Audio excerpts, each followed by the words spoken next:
Ooh, Tenakoto. Hello everyone. Happy birthday to me.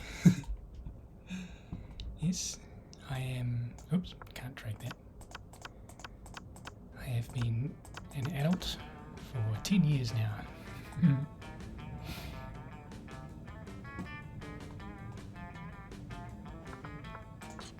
So now we're going back.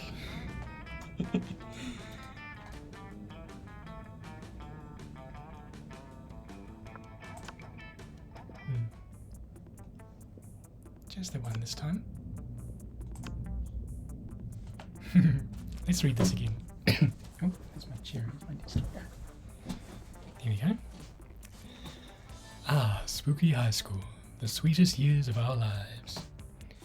Back then we were young and unafraid, sometimes reckless, sometimes brilliant, sometimes just stupid, but always willing to live life to the fullest. We were on a wild journey to discover who we really were. Nope.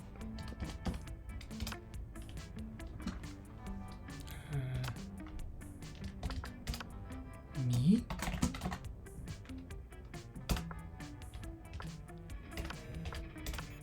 Here we go. Sweet. And we had yet to experience its ultimate challenge, the monster prom. I remember it clearly. 3 weeks were left, and as we fantasized about our dream prom dates, we were all scrambling to catch the attention of one of our 6 most charismatic classmates. Miranda Vanderbilt, a sweet mermaid princess who was as cute as she was genocidal. Damien LaVey, a fearless demon with a taste for destruction and a love of fire. Scott Howe, a werewolf athlete who compensated for his rather small brain with a stupidly huge heart.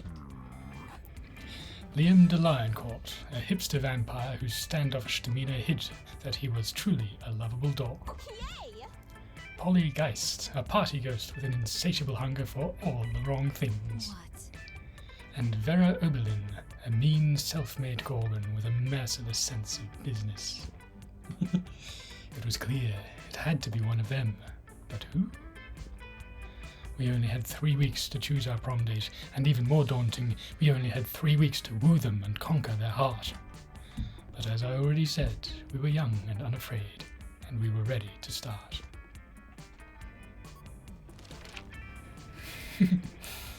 Don't think I'll read this one out again.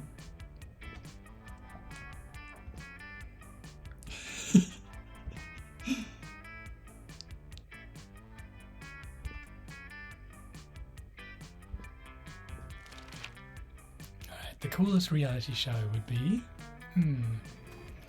People in positions of power must face all sorts of questions relevant to their field, and if they fail, they lose their jobs, and society wins. 8 rich people fight in weekly challenges to see who's the best at giving money to. 12 experts on the various arts of seduction live in a house where they must face a common challenge, seducing a potato into marriage, somehow. Hey, it's me! Monday. 3rd Monday of July.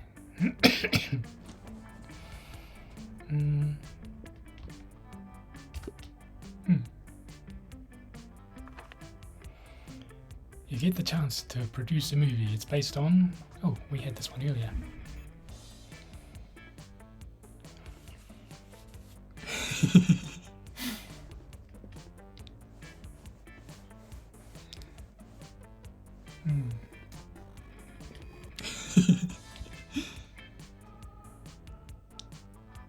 This one looks like it'll be a commercial success, so...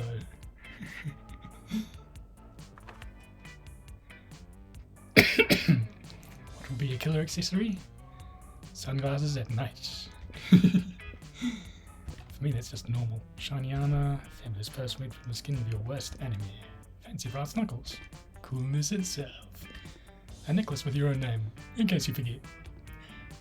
I mean, that wouldn't be the reason I'd wear that necklace, but... I am narcissistic enough to, you know,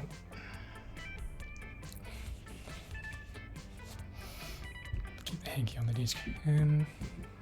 It is winter where I am. Let's see. I mean, that would literally be a killer accessory.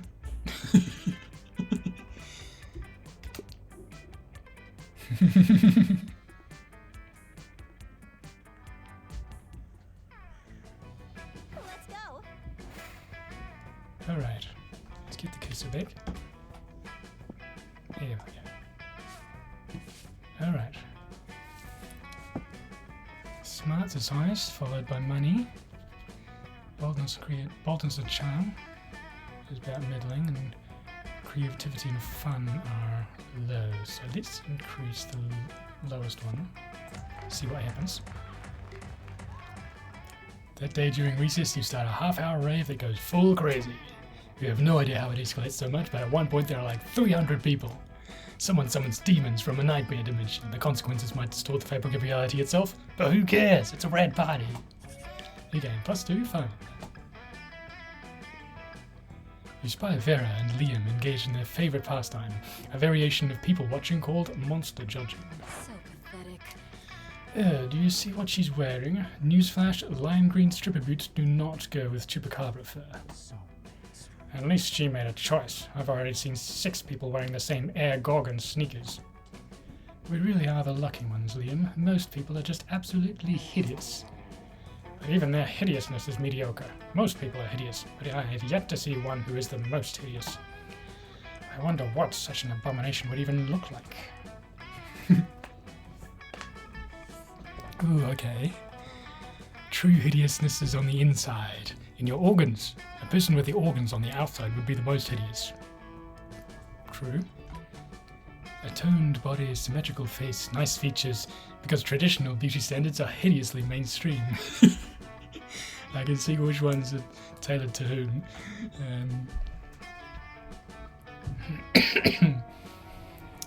Let's see.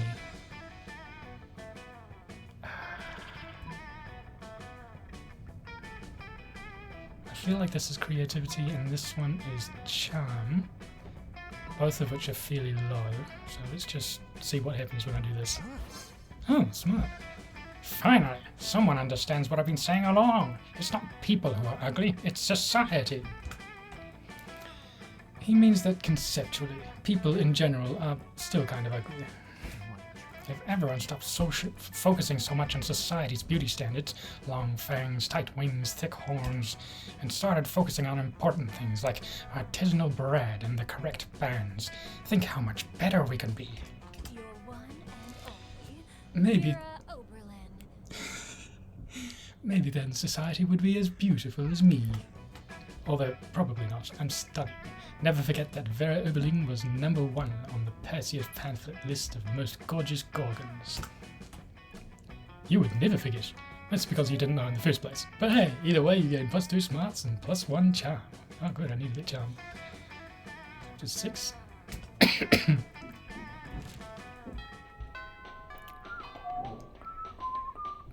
go. Alright. Can we use the arrow keys? We can use the arrow keys, cool. Don't know where the...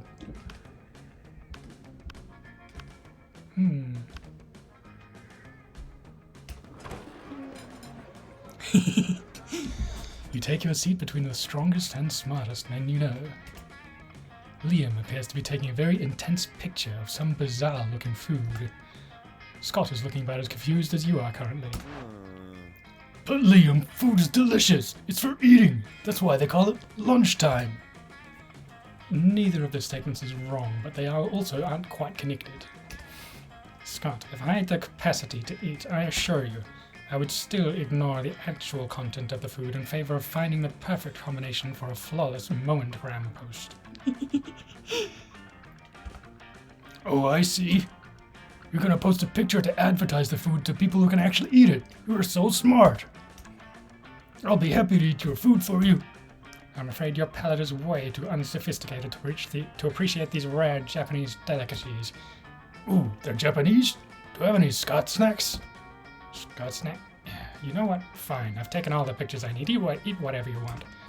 Thanks, Liam. Ooh, they all look so yummy. I don't know where to start. Monday, any ideas? Maybe your choice of a snack can get one of these boys to want to snack on you. In an innuendo way, not literally. Considering one's a vampire and one's a werewolf, that is an important clarification.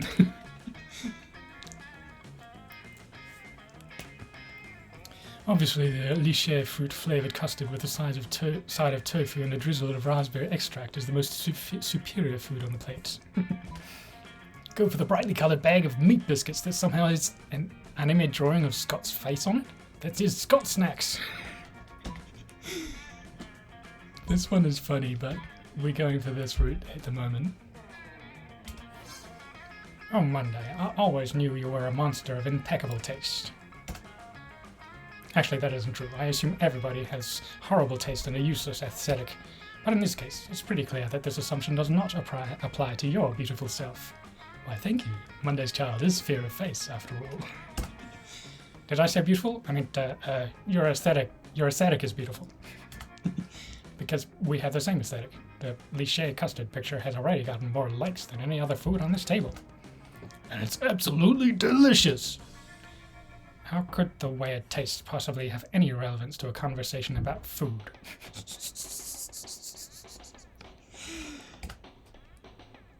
Liam, you're so smart that I don't even understand how that makes any kind of sense. Thank you for being someone with whom I can actually discuss the important nuance of Japanese food pictures. It appears to be you and me against a very ignorant world.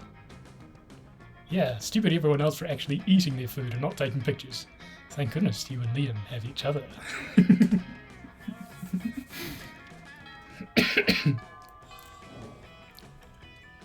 go. Alright.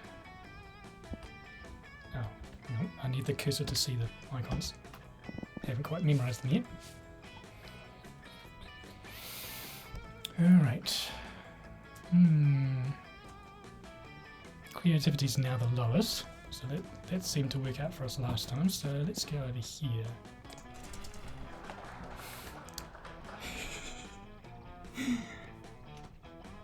That day, while rehearsing for the class play, it's as though the muses themselves have descended to you. Your performance is intense and inspiring. It will be remembered for generations, which is pretty rare by high school play standards. You gain +2 creativity.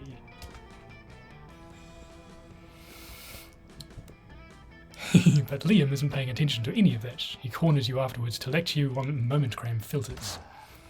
What no one seems to understand is about filters that they're not about making pictures better. They're about making pictures browner and harder to see. I love that face.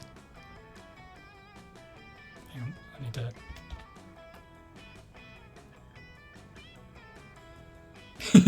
Not quite. That's why I use my own proprietary filter for almost all my photos. Infinite Taupe. I assume that's how to pronounce it. That's also probably why I only have 6 momentgram followers, but we all must make sacrifices for our art. Quality or popularity, that is the choice. In any case, I have to go. There's a dead rat in the parking lot I simply must document. As soon as Liam's gone, Miranda peeks out of an air conditioning duct. I expect that from Polly, but Miranda? Goodness, this situation is even more dire than I thought. If Operation Make Liam Popular again is to succeed, we must get started immediately. What's that? Why, yes, of course you're part of my operation. I unwillingly force people into my service all the time. Oh, you want to know why it's called Operation Make Liam Popular again? Well, he's been alive for, like, centuries, right? I'm sure he must have been popular at some point. I'll check the history books later. There's no time now. Phase 1 is getting Liam more momentgram followers. I took the liberty of having my royal spies discover the password to his account, so we can give it a total makeover. But what to do?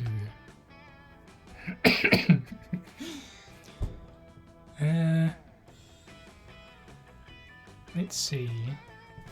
This one is wealthy, this one is bold, probably. But either way, what I would do would not be that so. Ah yes, Justice Father pays millions to vote for him in our fair and democratic elections. In fact, I think I can cut costs by paying one of Father's clonesmiths to simply replicate the same 1,000 people 1,000 times. You ask Miranda if she thinks this is ethical, but she's as confused about the meaning of ethics as she is about fair and democratic elections. Soon the plot and the requisite clones are hatched. You run into Liam in the halls a few hours later. I am distraught. My carefully husbanded unpopularity is crumbling before my eyes. Look at all these followers. Look at their comments. Totally real account 66. I love you, Liam. Another equally real account. You're so obscure and avant-garde. The sentiments they are expressing are objectively correct. And yet, no, I cannot give in to the lure of the limelight. Keep finding, bud. In spite of this, Liam seems to be enjoying himself quite a bit. You spend the rest of the day helping him curate his feed, gaining +2 charm and +1 fun in the process. Let's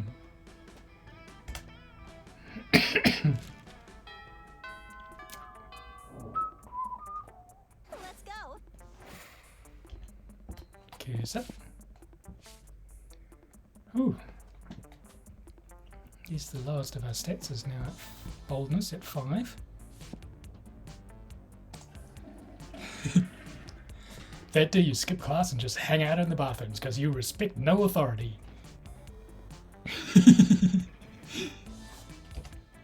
I guess some people just want to watch the world burn by skipping class and hanging out in the bathrooms. But you gain +2 boldness. Water.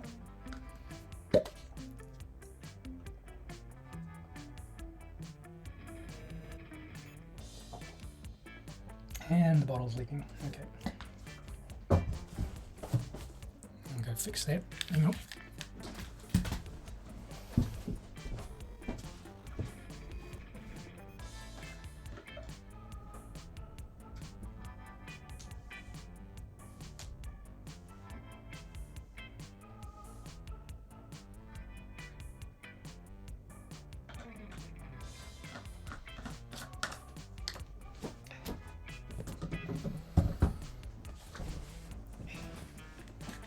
Guess who's back?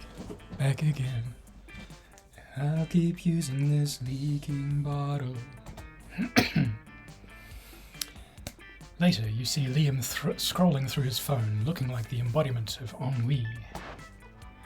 Hey Monday, what are you doing? Stalking classmates for romantic purposes and offering rather absurd advice? Yes. Magnificent. I could use some rather absurd advice. I'm exchanging messages with a were-koala on this dating site, and all was going well for a time.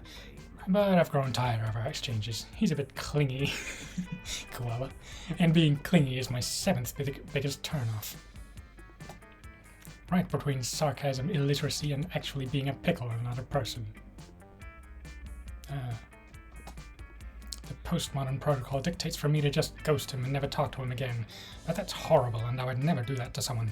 You see, I am Liam, handsomely mysterious, yet a true gentleman.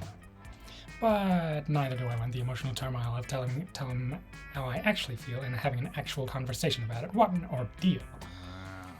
So I've settled on just sending him a bunch of emojis and then never texting me again.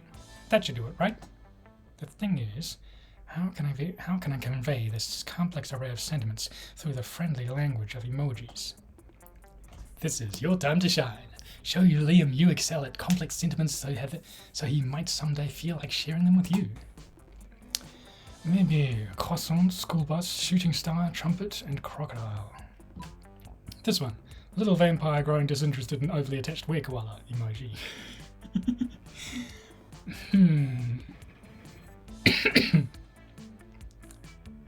I don't know what these would be. This one sounds smart,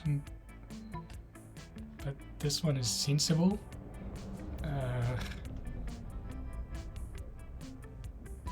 Let's just go for the one I like the best. Didn't have enough creativity. 6 isn't enough for that. What? Are you implying that I'm a cold school bus that's abandoning its poor croissant? And that's your opinion of me? So you think I should be hit by a shooting star for being vocal like a trumpet about my disinterest in him? Aren't I allowed to feel, to share my feelings? And don't get me started on the crocodile. I had no idea you had such opinions of me. It hurts my delicate soul. Couldn't you have told me this in a friendlier way? Through emojis, maybe? Why? No, you just selected 5 random emojis. That wasn't random. Damn overinterpretation. You lose -2 charm and -1 smarts. And charm's down to 6. Let's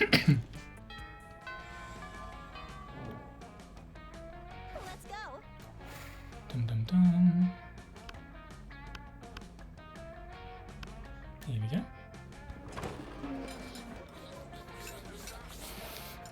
As you approach your chosen table, you see Liam carefully framing his artfully arranged jelly dessert for a transcendent food pick when FOODPIC, ride those picks to victory! What? What does that even mean? When I say food, you say pick. Food. No. Food. Stop. 2, 4 picks, 8. Food do we appreciate? Food picks, go. Cease this incessant chanting this instant. What? But I'm just trying to help you take the best food pick. You've been trying to take this food pick for like 20 minutes now. You gotta snap a pic so you can eat your tasty food. I don't eat, Scott. I only order this food so I can take pictures of it. And you're not helping. Oh, bro. I know. My cheerleading just isn't good enough. What I need is a cheer partner to take me to the next level. No, what you need is a swift kick in that. But it's too late. Scott's already chosen you as his cheer partner. Now it's up to you what the two of you will do. We've got to pick Liam up and toss him in the air. It's the only way to really amp him up. Liam's food picks are art, so we've got to use art to cheer him on. The quiet art of mime. This is definitely creativity, which, as has been demonstrated, 6 is not quite enough. But I mean, this is fun or boldness? If it's fun, it's the same as... Oh, well. Oh. So it wasn't a stat-based thing. Cool. You lead Scott in a totally artistic, totally silent mime cheer that involves an invisible rope, an invisible dog sled, and an invisible hot dog buffet. You eventually leave Scott trapped inside a tiny box and move with Liam to another table. Thanks for saving me from that. True food, photography, or as I call it, la photographie des aliments, cannot be rushed. Yeah, 4 years of French in high school. Are you sure he's okay over there in that box?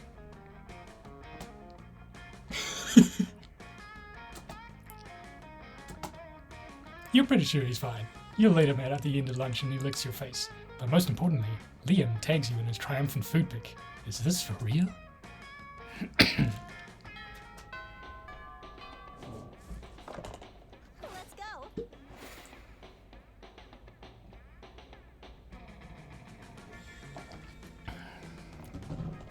Oh, it indicates where the shop is. Cool. Good to know. So I'd say we need to get creativity up.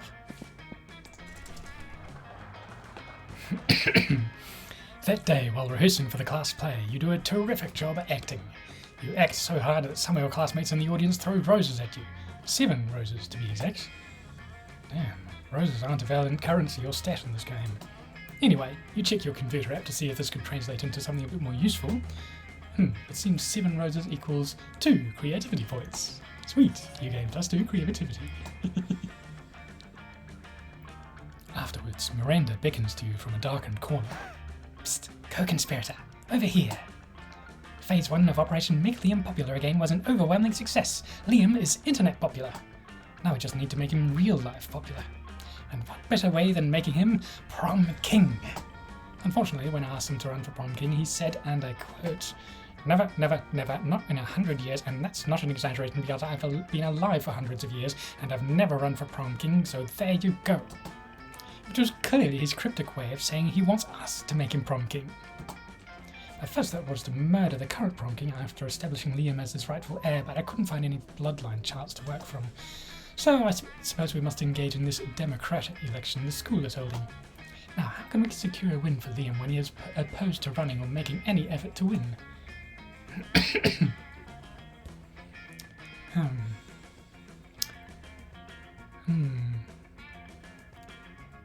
dress up as Liam and give the best campaign speech anyone has ever given.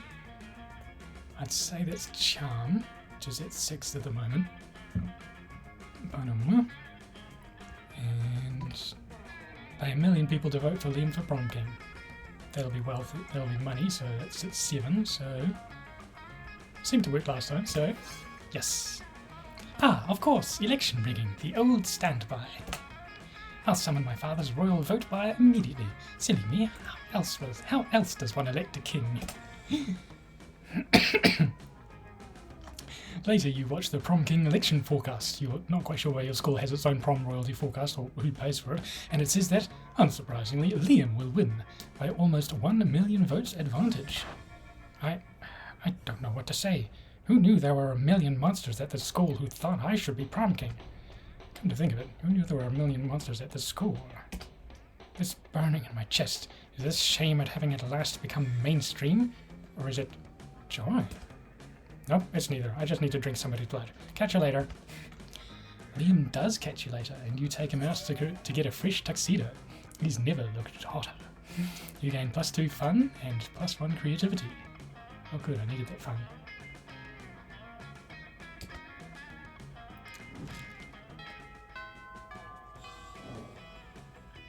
Let's go. Alright. Wait, Kusa.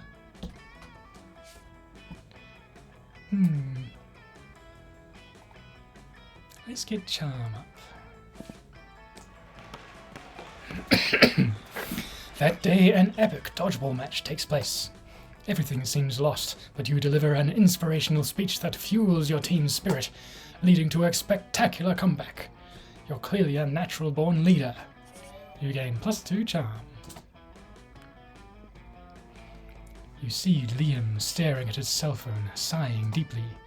Maybe one of his favourite bands signed to a mainstream record label, or the exact shirt he's wearing is featured on a magazine cover. You decide to check in with him. You know Start Kicker? That vile website where people crowdfund projects not good enough to get real investors? Oh, wow, thanks Liam. Do you not know why you exist? Well, today I found something of some interest. A time machine. I mean, it's clearly another terrible overpromise that will be released at least a decade after the due date. And in the end, it will be way worse than promised, like a toaster attached to a clock.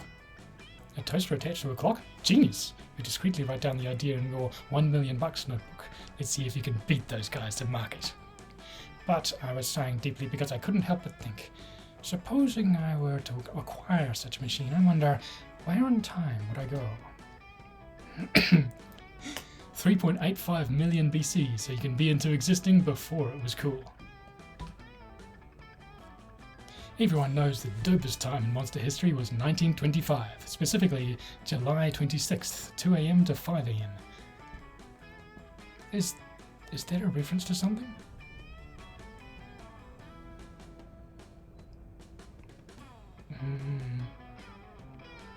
I don't know. I don't know history enough well enough. I'm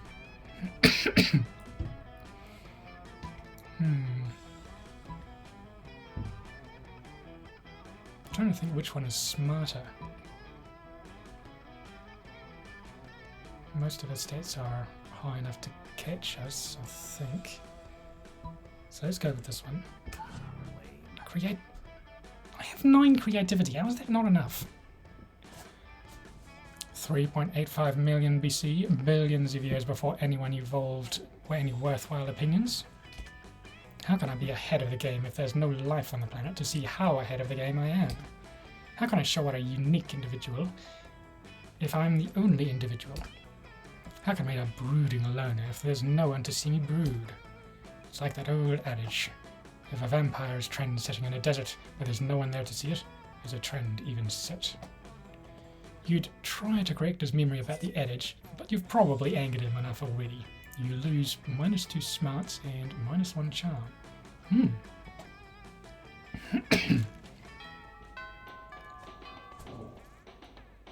Let's go.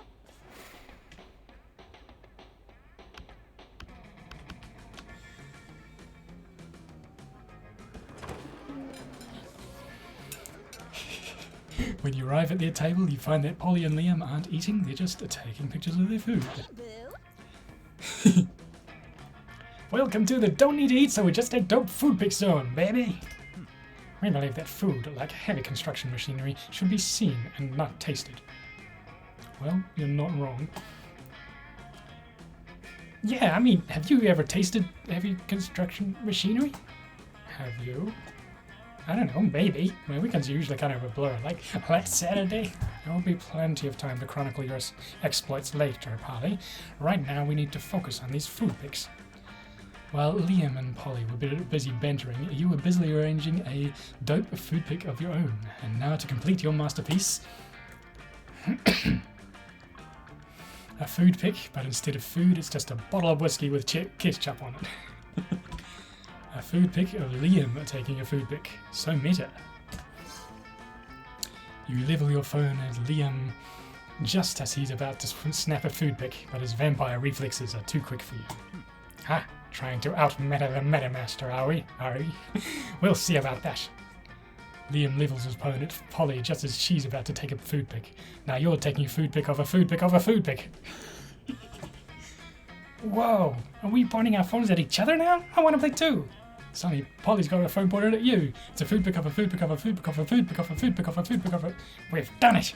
We've created the meta triangle, the most meta shape in existence. This is our finest hour. The world around you dissolves into green columns of numbers and letters. You've done it! You can see the code. You are the one. The programming of the video game you are in awards you by raising your relationship points with the character known as Liam.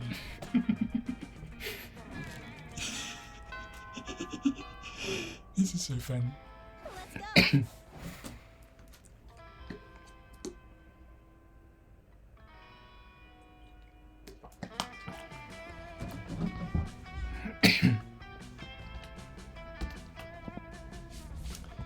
All right.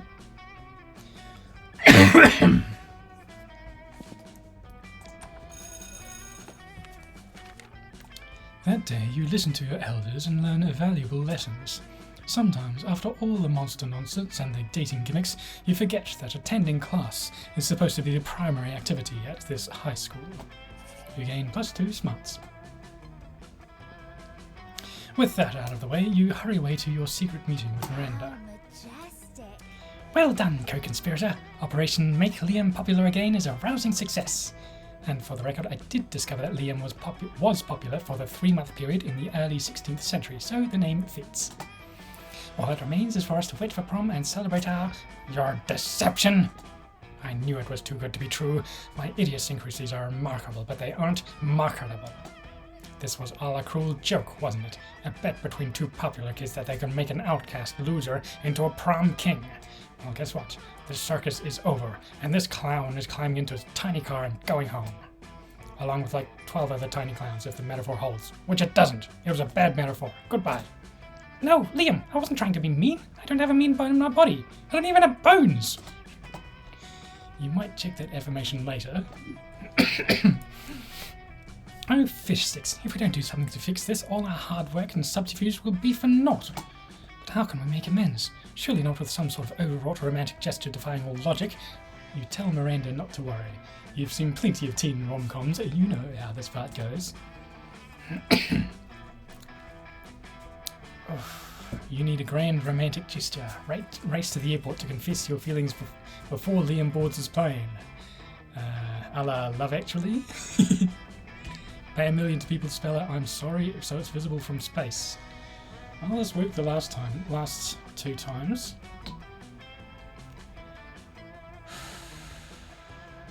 But I've seen this one be successful in another playthrough. Not sure if charm is 7 charm enough for this. Well, we only have 7 that, so I don't know. This one's more interesting. Okay. But Liam isn't that the... No time for reasonable concerns. You've got a plane to catch. Okay, here's the... here's the train wreck. You speed to the airport, charge through security, ram your way onto a plane to Croatia, and pour your heart out. Liam, you cry, my morose undead companion. Without you, my heart is a ticking time bomb. To think I inflicted upon you the terror of popularity. What does that make me? Why, a terrorist! I'm a terrorist, and I swear to...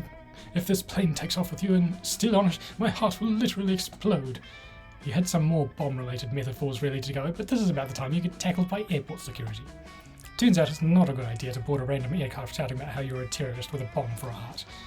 It also wasn't a good idea to assume Liam was at the airport. He's not. He's at school, in class, where you should be too. You've learnt a valuable lesson today, which is that you are an idiot. You lose -2 smarts and -1 fun. I don't know, I found that disaster pretty fun.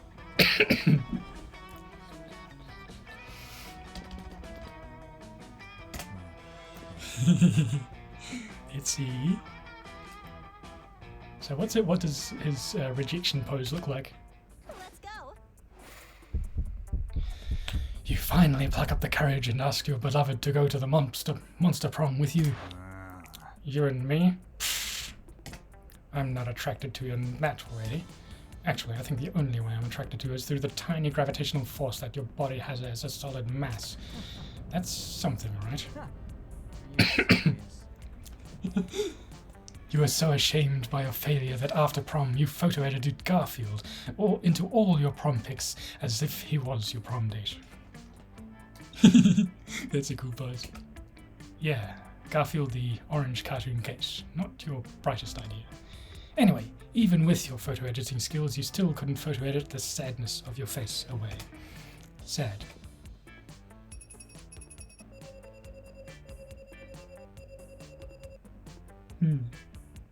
Best at high-fiving. Best at being purple.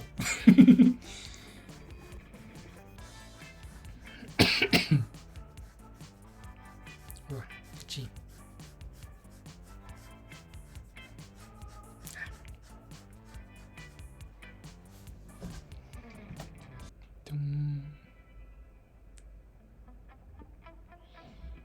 Those 3 weeks were maybe the most epic and absurd weeks of our lives. After the monster prom, we kept on living our lives, falling in love, battling for friendship, and learning about who we were and who we could be. And you know what? Like it always does, life happened, and it was wonderful. Hang on. Okay. Liam kept doing art so hard that he eventually evaporated and became the concept of coolness itself. As he left the physical plane, the last thing Liam did was give everyone a condescending look. Vera built the Oberlin Empire into endless greatness. They own a shameless number of companies. It's known that they are also into a lot of sketchy businesses. But no one does anything about it. I mean, who would try to stop Vera Oberlin? Polly graduated from doing lots of how you pronounce that, and now she appears to be hallucinating people and acts as their... now she appears to hallucinating people and acts as their spirit animal. For those 3 weeks, the monster prom seemed larger than life, and then it was gone, just like that. The battle for monster prom might have ended then, but there were plenty of battles left in that war called youth. But once again, we were young and unafraid, and we were ready to start.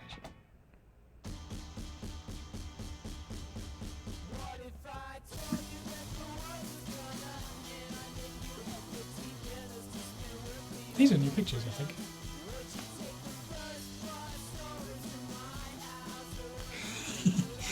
I like that the developers get their own monster sonars.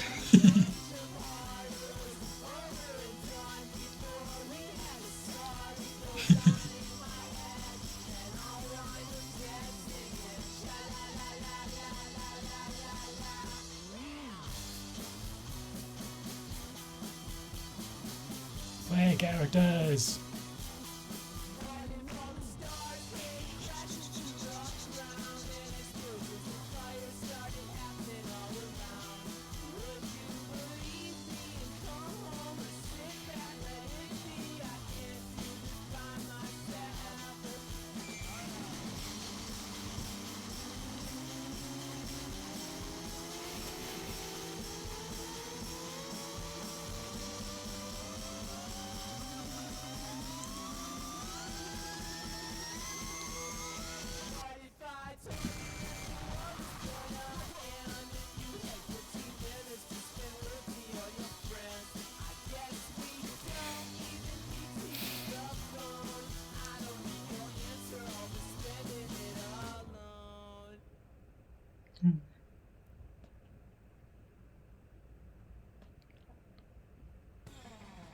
Hmm.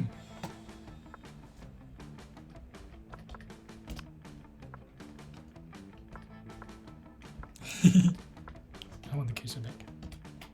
Kisser. I like this one.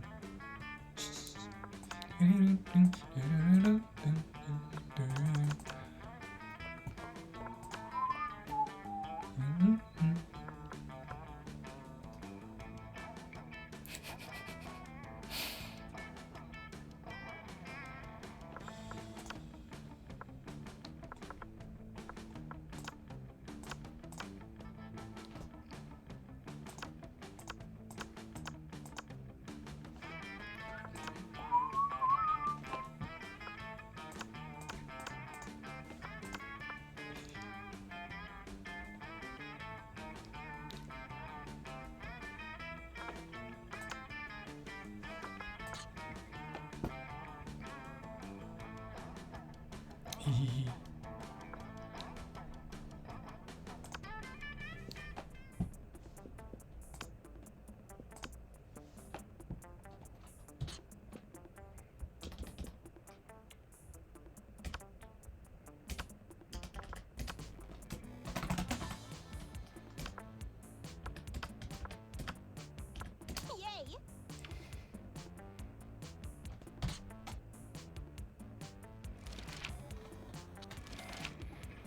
Which is the coolest mythological creature? A sphinx who's super turned up and ready to party, and she raps all her riddles. She still kills you if you doesn't answer them correctly, but she raps the riddles. The invisible hand of the free market. This weird creature I drew when I was 6 and is clearly super derivative from other mythological creatures, but it's super cool and it's my OC and my spirit animal, okay? I'm guessing this. No. Let's not go for the stats. Let's just see what. Itchy. See what this. Yeah, this is me. You wish you were raised by a pack of wild wolves who also happen to be tech moguls, who own some of the most profitable companies of Silicon Valley. They would be role models and wild wolves. A really progressive marriage between a venomous snake and actual fire. I love fire and see no issue with being raised by it. A mysterious old man who saved me from the streets in order to raise me as his disciple in the ancient ways of rad DJing.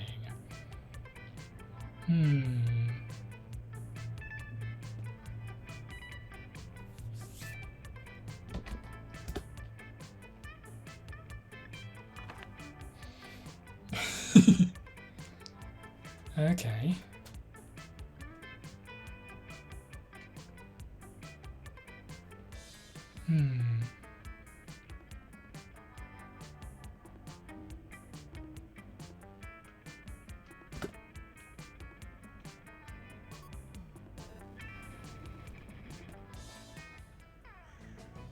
Let's go. Huh. Low and smarts this time. Actually low in most things. Oh, I know where I'm going first.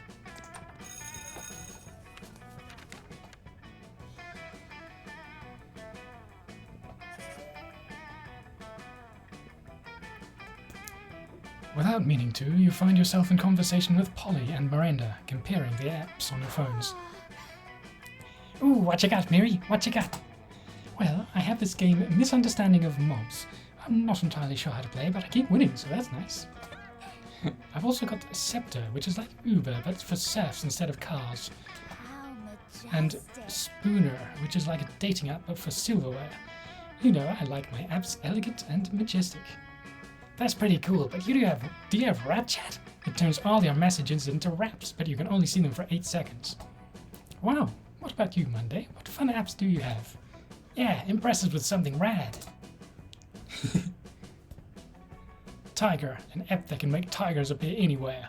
There's nothing as majestic as a tiger. Not much, just this one app that turns my phone into a rad car. Okay, so this might be stat based, or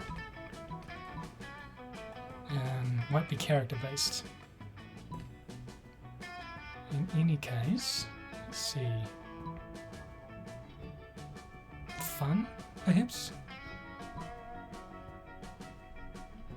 Creativity? Oh well, let's go with what seems more interesting. Fun! Good, seems fun. 5 fun was enough. You push the car button on your phone and it transforms instantly into a sick convertible, crushing some of your classmates in the process. Whoa, this car is the bomb! Quite elegant indeed. You know, I've always felt that phones did not contain enough expensive materials. This solves that problem nicely. Plus, we can use it for drag racing! Let's go, drag racing! In all the excitement, you neglect to tell them you have no idea how to drive a car. What they don't know won't hurt them, at least as long as they don't expect you to drive that car. Meanwhile, you've scored a drag racing date with Polly, and you gain +2 boldness and +1 fun. I guess we've decided on the route for this one. Let's go.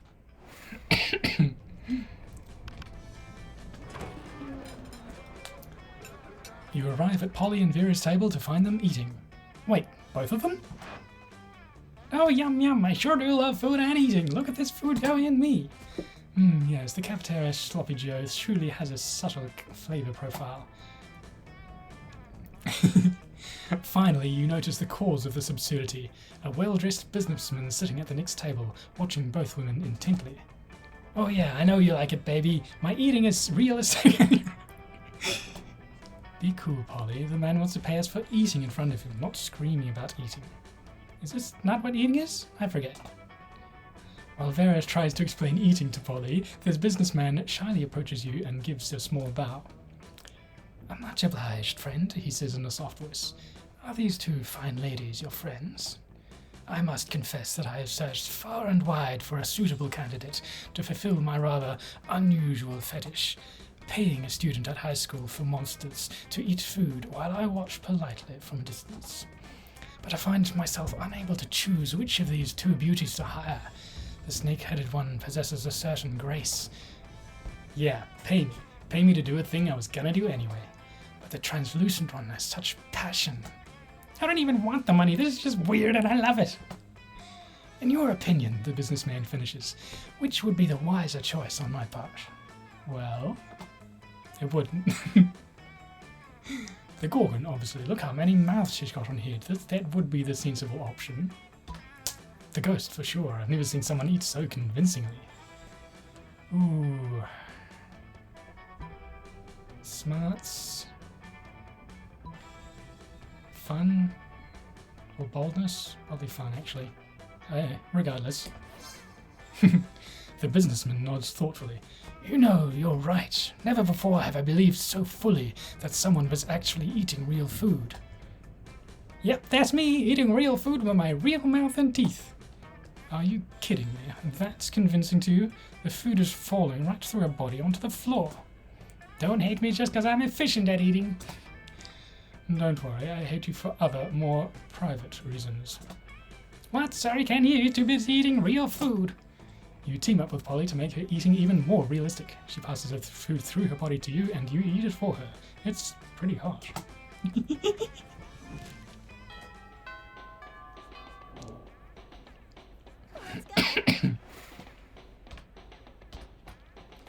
Alright, what do we want?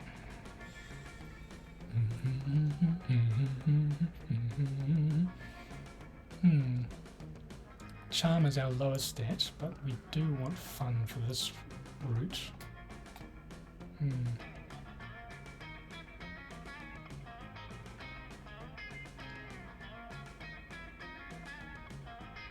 Boosting our lowest stat has worked out well for us in the past. We've read this one already.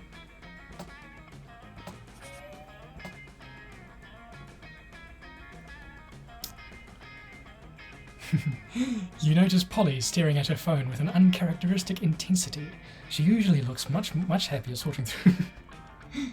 She usually looks much happier sorting through these pics. Better investigate. Boo. Oh hey Boo, I'm just checking out information on possible afterlives. Like, I'm not gonna spend my time as a high school student for all eternity. Who does that? Take notes, anime protagonists. I've collected some pamphlets from various afterlives and I'm looking into the pros and cons of each option. It's just such a big decision, you know? I mean, this could affect the rest of my life. Do you know anyone who went to any of these afterlives? Which afterlife are you into? Ooh. The soft and enveloping cloud in the sky, made of hundreds of adorable, fluffy, precious, tiny, perfect kittens.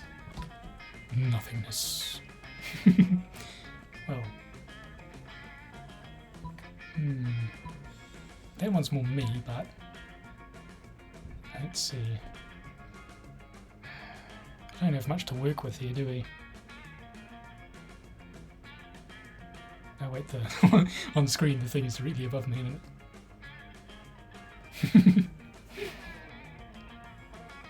Oh well, this one seems it would be more friendly.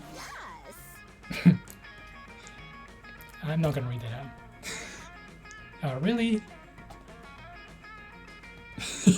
It's amazing because you know what the biggest complaint about kittens is? That they're perfect, adorable balls of fluffy cuteness armed with tiny knives on their paws, which they have no problem jamming into people with absolutely no notice. You know who can't feel the pain of tiny kitten claws?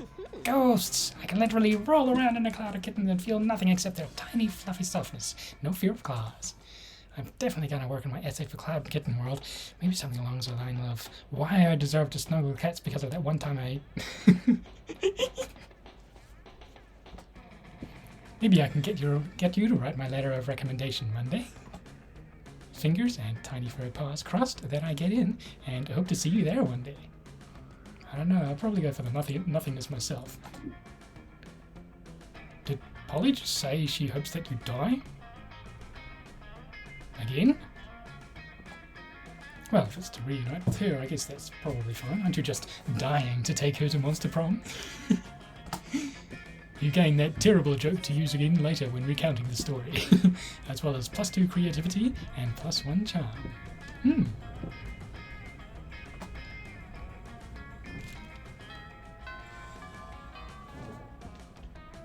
Let's go.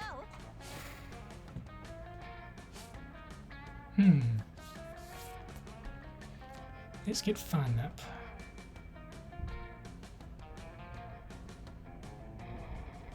Yeah. Oh, I like that song.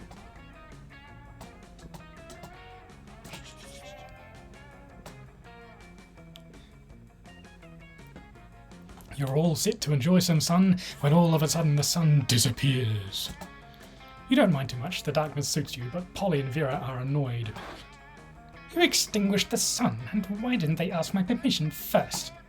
Yeah, we already have like 10 hours of night every night. We don't need night during the day. Oh yes, please excuse us. Sorry for the inconvenience. A solar behemoth is threatening to eat every baby in the world, so we have caused a solar eclipse, you know, in order to defeat it. It's all very technical and magical. No need to hurt your heads thinking about it. It'll be over soon. I'll hurt your heads thinking about it. The period will be over soon, and then how will I sunbathe? You guys are so selfish. This is unacceptable. Move the moon away from the sun this instant, or I'll find someone who can. She's looking right at you when she says that. You realize that if you don't step in, this will turn into a full-scale catfight. Catfights are not very much in terms of scale anyway. So roll up your sleeves and...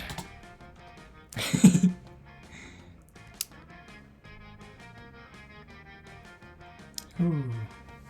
Bribe your contacts in military intelligence to nuke a hole through the moon. Offer the solar behemoth half the 12-year-olds in the world instead. They're bigger and less cute. I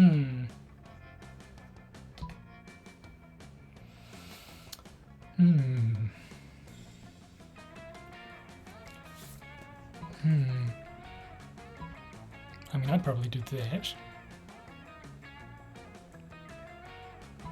This would require wealth, which do you have some of? This one...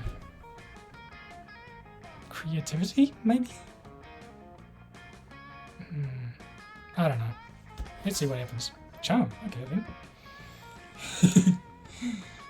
You borrow the megaphone from the gym, climb to the roof of the school, and address the solar behemoth. You explain that, in terms of sheer poundage, half the 12-year-olds in the world will supply 33% more meat than all the babies. The solar behemoth may be an unholy amalgam of sunfire and malevolence, but it's no fool. It sees your point. It goes off to harvest the flesh of tweens. The day is saved. Well, your stupid problem is solved. Unblock the sun. But they still... millions will die. Look at this rationality. A 50% decrease over the previous projected death toll is quite significant. And if you amortize the projected casualties over the life expectancy of the babies as opposed to the tweens, the life savings are even more significant. I think what Vera is saying... Let us sunbathe! The coven doesn't have a leg to stand on. Well, they have 6 legs between them, but it's a metaphor. They go away, and you gain a +2 charm and +1 smarts. Here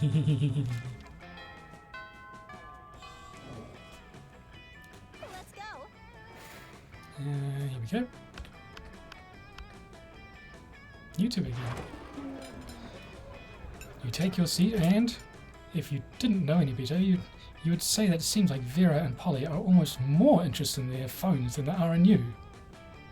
Which is fair.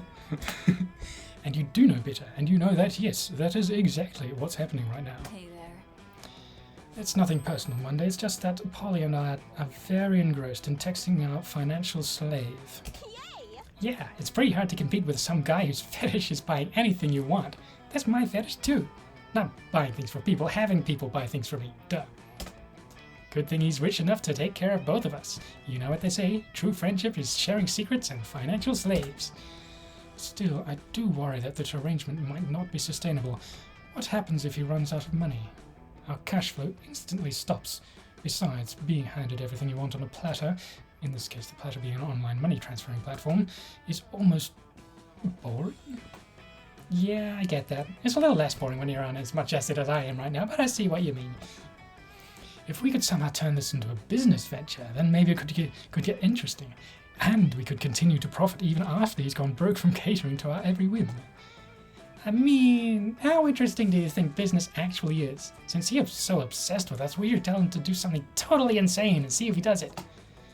I don't know. A weirdo giving away his money and getting into hijinks is great and all, but I want to start making real money.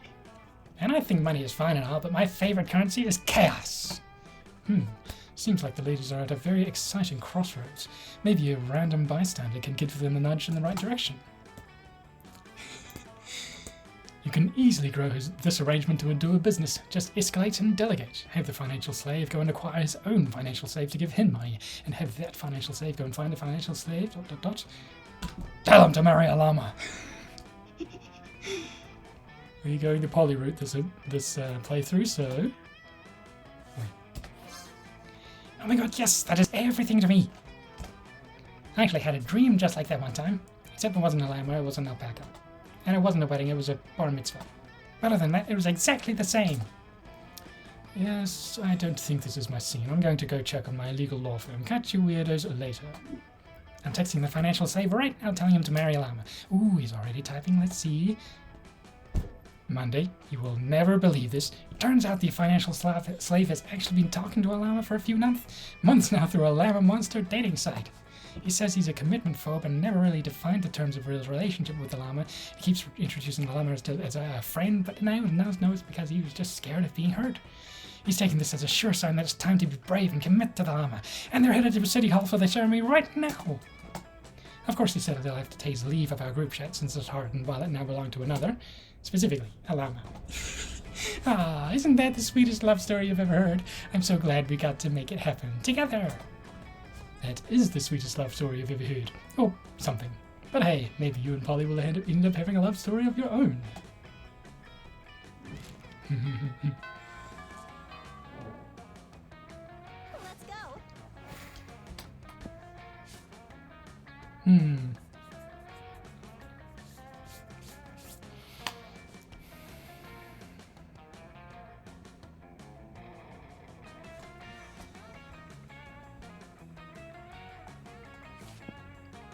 Let's see what this does.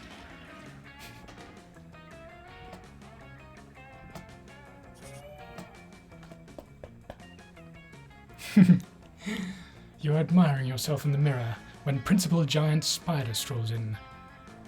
It's on rain for me. Moments later, Polly and Liam enter in a panic. Did you just see the principal coming here? No, we're done for. Unless, which stall did he go into? That one? That's where we hid all our molly for the upcoming music festival.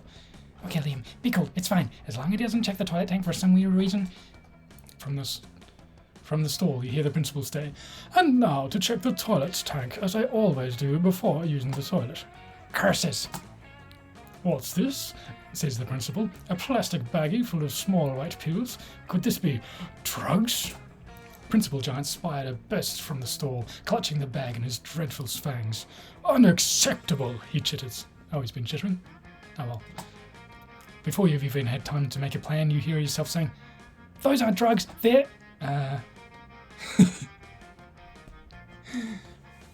tiny spider eggs. We're raising spiders from babies because we love them so much. An illusion created by the drugs you're on." Ooh. This might be charm, but might also be smarts. This might be fun or boldness.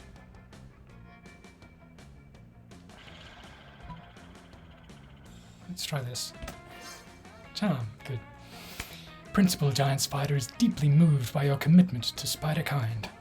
He asks what else you have done to advance the cause of monstrous spiders in this harsh, anti-arachnid climate. I never buy synthetic webs for my Halloween decorations, only organic homespun. And I sometimes possess people and make them vomit bugs. My quintuple great-grandfather was a mummy. It's a family trait. Principal Giant Spider awards you the Arachnoid Medal of Horror for your contributions to spiderkind. More importantly, he gives Liam and Polly their drugs back so they can raise the little darlings right. They swallow the drugs as soon as he's out of sight, and you gain +2 smarts and +1 charm.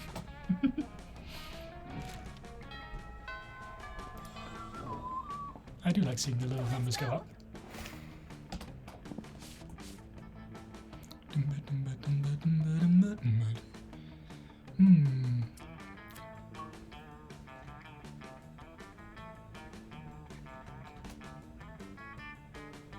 Let's see what happens here. That day you spent some time on the library's PCs, playing some good old online poker. Shark bait, hoo-ha. Gambling seems like a stupid and a dangerous decision. But who cares? This time it paid off, so never mind. You gain +2 money.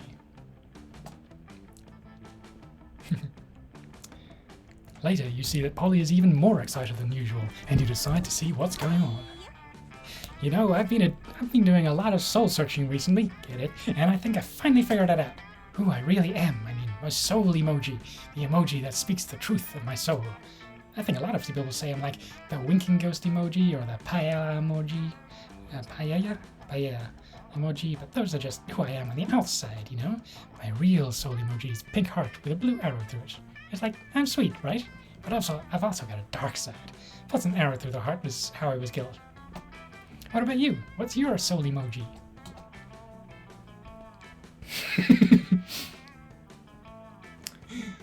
My soul emoji is pink heart with a ribbon around it because it's right next to yours in the selection menu.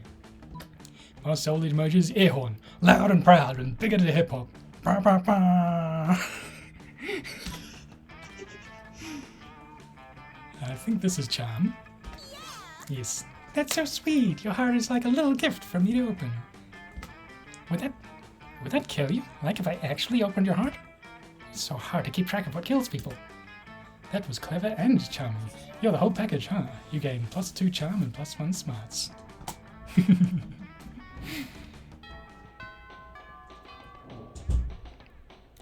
go.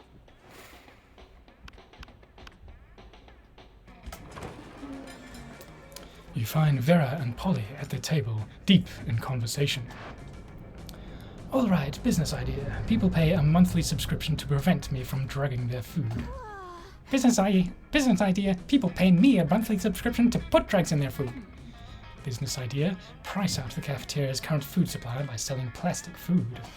Business idea. Nipples. Just nipples? Yeah. Okay. Wait. Business idea. Use clever marketing and food science to create the perfect new diet craze and sell it for an insane profit. That's actually a really good idea. Better than nipples? Yes. We just need to figure out what our new diet product will be. Tapeworms. They're gluten-free, dairy-free, 100% organic, and you can get them for free from sick cows. Meth. It's what's for lunch. I'm guessing this is a character-based decision, so... Oh yeah, you know, I was just complaining the other day that I made way more meth than I can ever do myself. The profit margin will be incredible. The problem is the name. Meth has a really terrible reputation. You need to rebrand. I mean, come up with a new name? Like Skinny Fun Powder or Probably Not Meth? Yes, except neither of those. Oh, I know. I've got the perfect name. Don't say... Nipples! Kill me. But it turns out Nipples is the perfect name for a drug you want to sell to high school students. Polly makes a killing and drug dealing turns into be a very romantic bonding experience for the two of you. Isn't that what Artie Games has been doing recently? Let's go.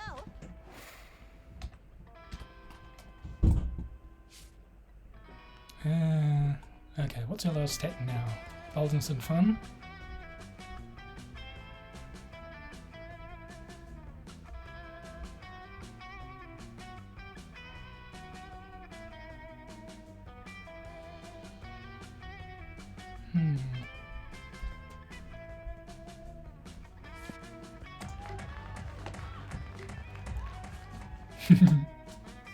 You spot Juan, the small magical Latino cat, who seems a bit sad. He explains to you that he's worried people are so used to calling him Juan, the small magical Latino cat, that now everyone defines him only by his size, magicality, ethnicity, and species. He's more than that. Well, of course he's more than that. He's Juan as well. You correct him. You don't see him in such simplistic terms and convenient definitions. It's just that there are around 23 other different Juans in the school, so adding all that to his name is quite necessary. You tell him you'll never forget about him and the crazy adventures you both lived together in Monster Prom's prequel, Monster Middle School. You have a great time remembering those crazy stories. You gain +2 fun. Forget about that though, Polly's here and she looks ready to party, so basically just normal. There you are, my favorite party favor besides ecstasy. You want to get crazy? You indicate through a heart-stopping glow stick maneuver that you are indeed ready to hit the clubs. The clubs? Not tonight, boo. Tonight we're gonna engage in my favorite pastime, party crashing. I just love crashing parties and making them go wilder and crazier, you know? Tonight we're gonna crash this totally sweet baby shower I just heard about. And knowing you, I bet you've got some killer ideas for how we should crash it. Nothing amps up the baby shower like extra babies. Literally crash into the party, like with a boat. Ooh, this might be creativity, and this, or boldness.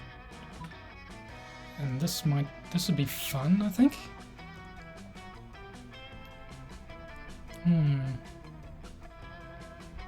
I do like making things literal. Ah, boldness. Oh, well, let's see where this train wreck goes.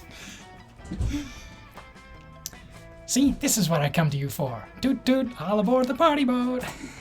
Using your advanced nautical knowledge and your proficiency in crime, you easily hotwire a boat and crash it into the party. But you didn't count on the party being pirate-themed. No, stay back, you scoundrels. This is our boat. Back, I say. But there's no stopping an army of suburban moms dressed as pirates. You're immediately boarded. Ah, we're trying to crash the party, but in the end, the party crashed us. The pirates eventually do crash your boat into a police station. You all go to jail, except for Polly, who is a ghost. You lose -2 smarts and -1 fun. Well, that was fun. Let's see. I think that we only had one failure among all of our exploits. Rematch. Let's go. You finally pluck up the courage and ask your beloved to go to the monster prom with you. Wah! Not a chance in the world, darling. Poor life choices is how I died. So now I can tell a poor afterlife choice when I see one.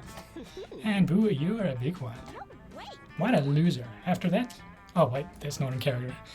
What a loser. After that you were forced to abandon your home and join the underground society of sad people who couldn't get a date for monster prom.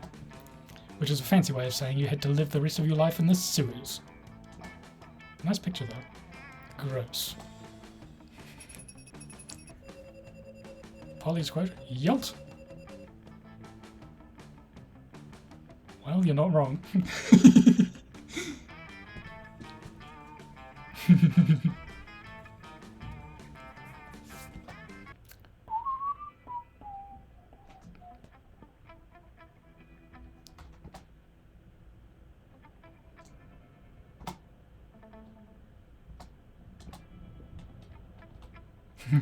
Polly took a summer job as the ghost of Christmas present.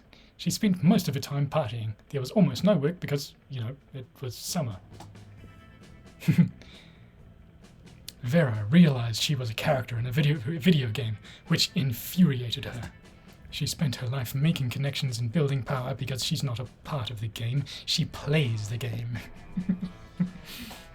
So be careful. Maybe now she's the one pulling your strings. We've had this one.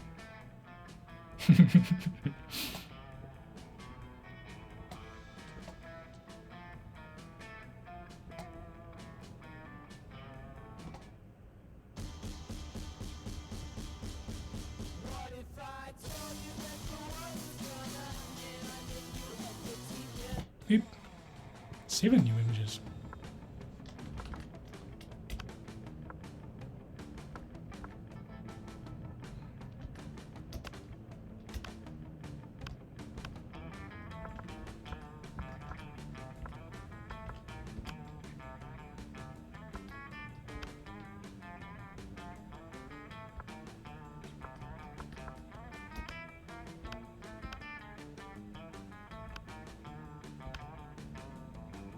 Hmm?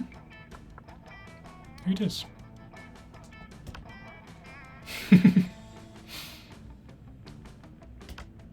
Oh, whoops, wrong button.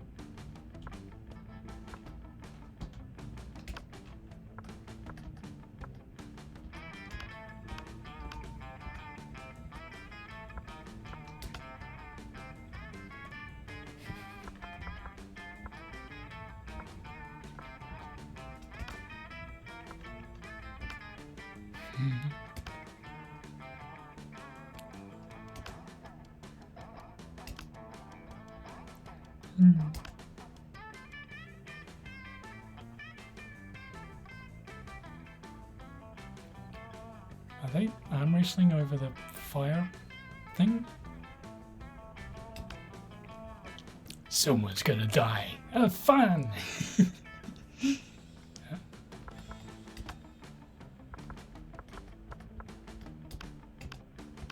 Okay, so they're unlocked in order.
Thought so.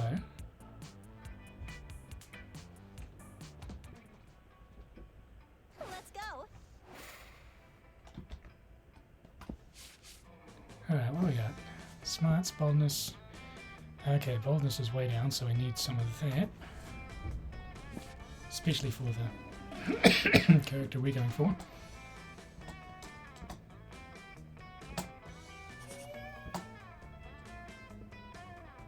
You're bored and doodling in your notebook when Damien suddenly appears.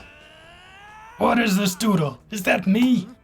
Am I cuddling shirtless with Liam? What? Loser. Dude, if you were looking for a shortcut to the morgue, this is your lucky day. Give me one good reason not to cuddle your face with my fists. Oh no, you discovered your erotic fan art of them. You can't think of any way to calm down the both of them. But maybe the right answer can calm down one of them. Calming down the more violent one sounds like a better option. What is this? This, dear Damien, is art. I present to you a Yahweh. Don't be silly. You don't want to fight me. You're clearly fighting against your urge for cuddling. Well, this would probably appeal to Liam. This probably requires charm. But let's see. Let's see what happens. Oh, cool. Then you start tickling Damien. What? Stop! I will cut you!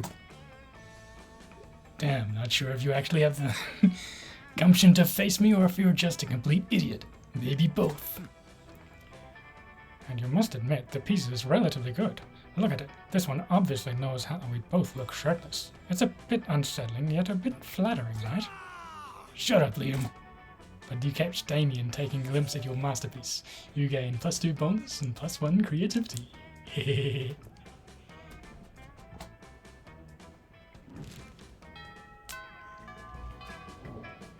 It's one way to gain full boldness.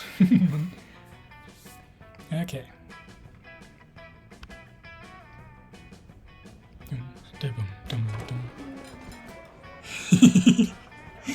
I like this one.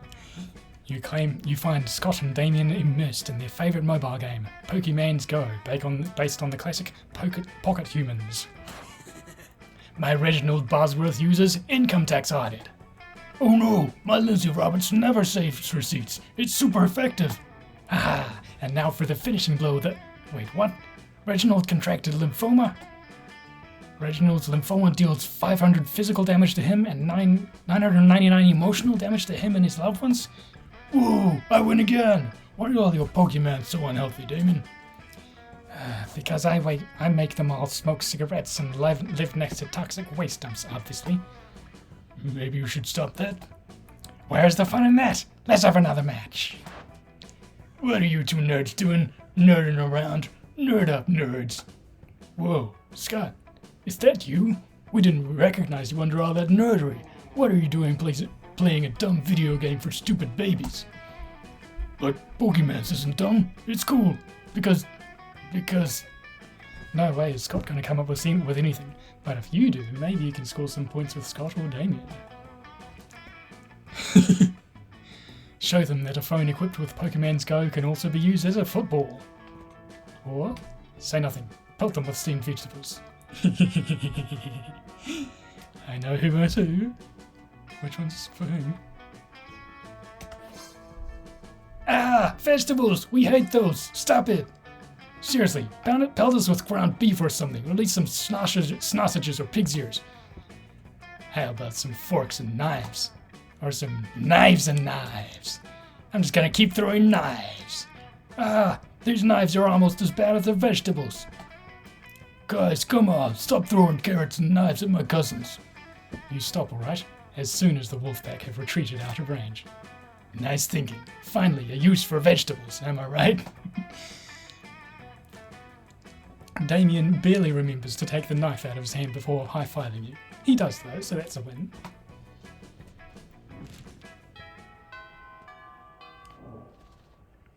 Let's go. Okay. Fun,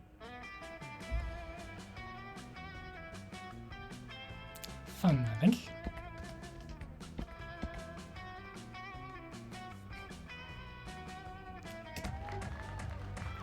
Dum, dum, dum.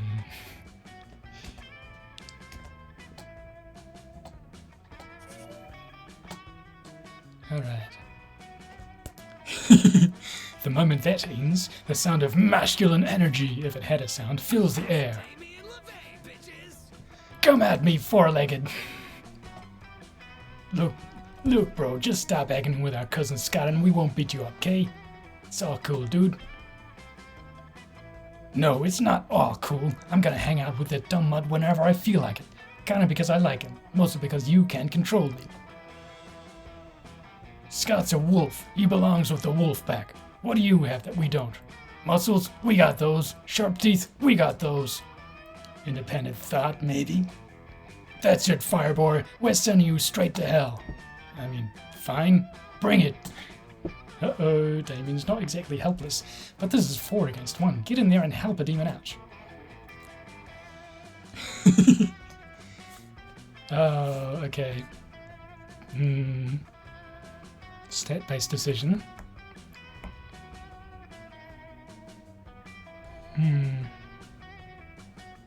This probably requires creativity or smarts.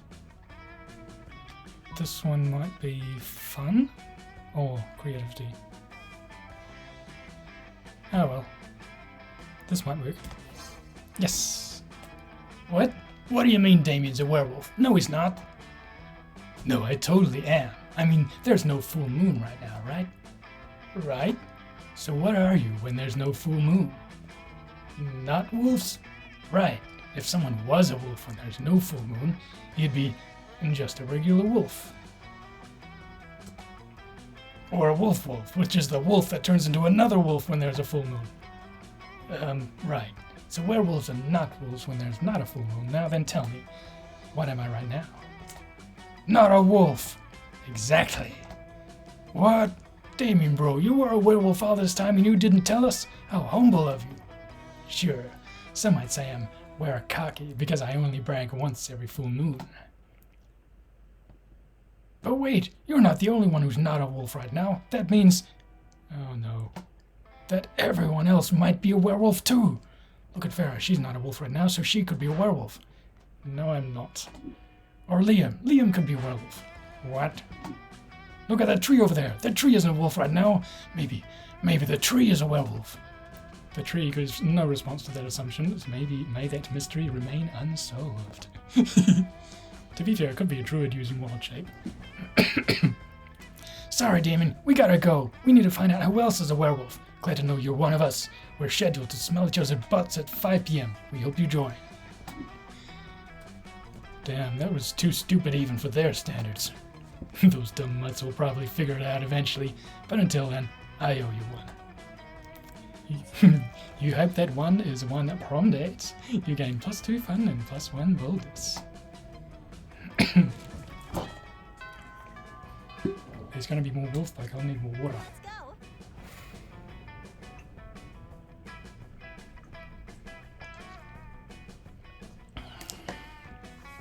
go. Alright. No, that one. Oh, shop's there.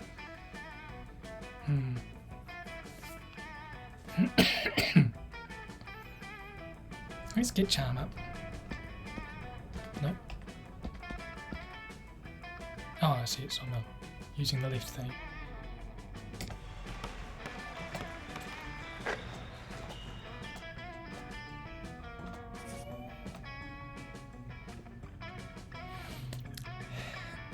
You join Miranda and Damien's team for game 2.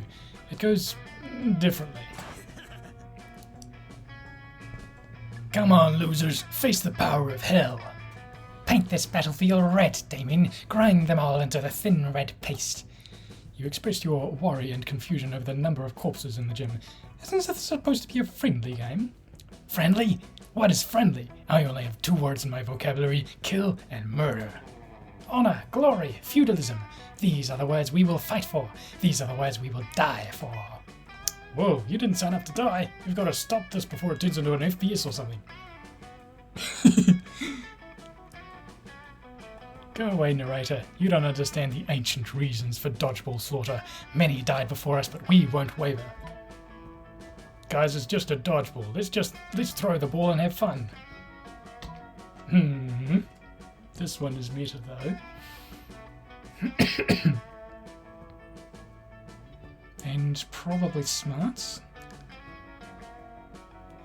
Or charm. Oh well, let's see this. Bold. Fine, be that way.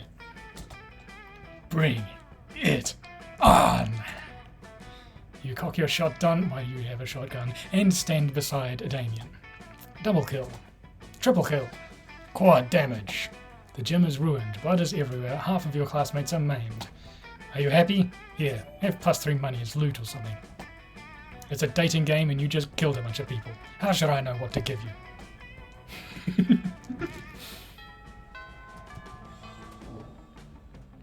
Let's go.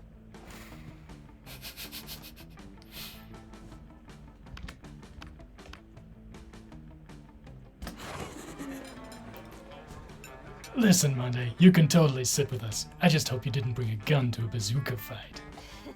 Yeah, we're showing off our best flasks. Well, not the best flask exactly, but the best contents.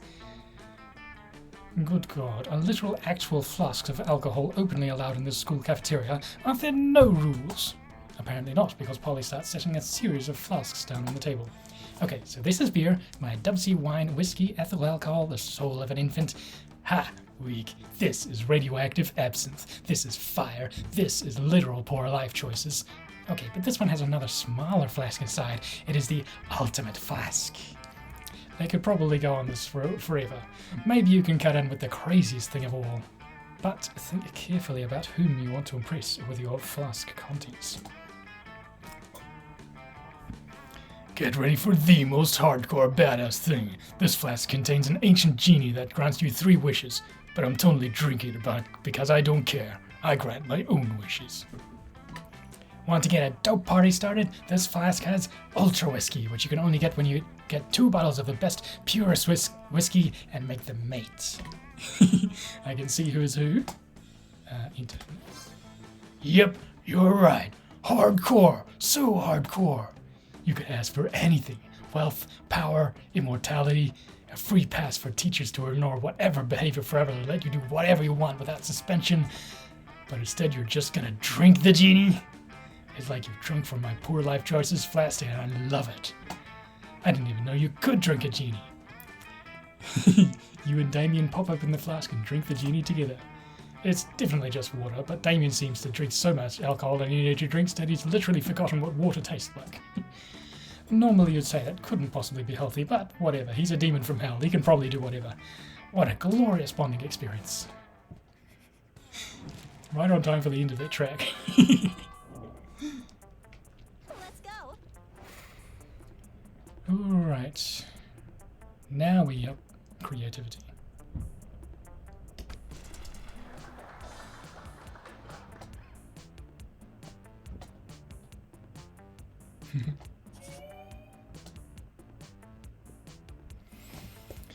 You go up to the light booth to see how Polly and Damien are doing. That's how we're doing. Why are they dressed up if they're in the light booth? If I'd known they'd stick me up here just because I missed auditions to go to that monster truck rally, I still would have gone to that monster truck rally. But I would have gotten in like 9 more fights while I was there. Is that what you do at monster truck rallies? Why do you have to be on so many cool trucks during casting? I thought the lights were butterflies and I just wanted to play with them. That's all in the past now. As long as we're here, I guess we'd better make the best of it. By messing with Liam. But he's so hard to mess with. He's like really good at acting. Come on, between the 3 of us, I'm sure there's something we can do to make him forget his lines. Rewrite the whole play, but just Liam's lines. Rocket launcher. I mean, violence is usually Damien's choice. But this is smart. This is bold. That might be creative. Oh well. Oh yeah, duh. Thanks for reminding me about this rocket launcher I always carry around. Damien fires a rocket at the stage just as Liam makes his entrance. It doesn't kill anyone because the actors are already undead, but it sure makes them forget their lines. After the show, a talent agent approaches the three of you about starring in a new reality show. It's called Pranked with a Rocket Launcher. Looks like you've got a career ahead of you in showbiz. You gain +2 money and +1 fun. Both of which are now at 10.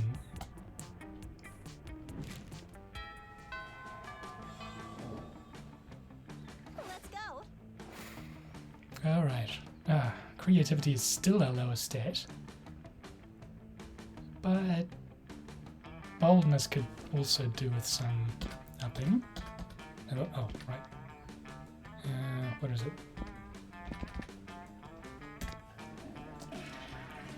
That day you visit the bathrooms to take a number 2. Don't worry, there won't be an illustration of that specific moment. Thing is, you make one of the boldest decisions in your life.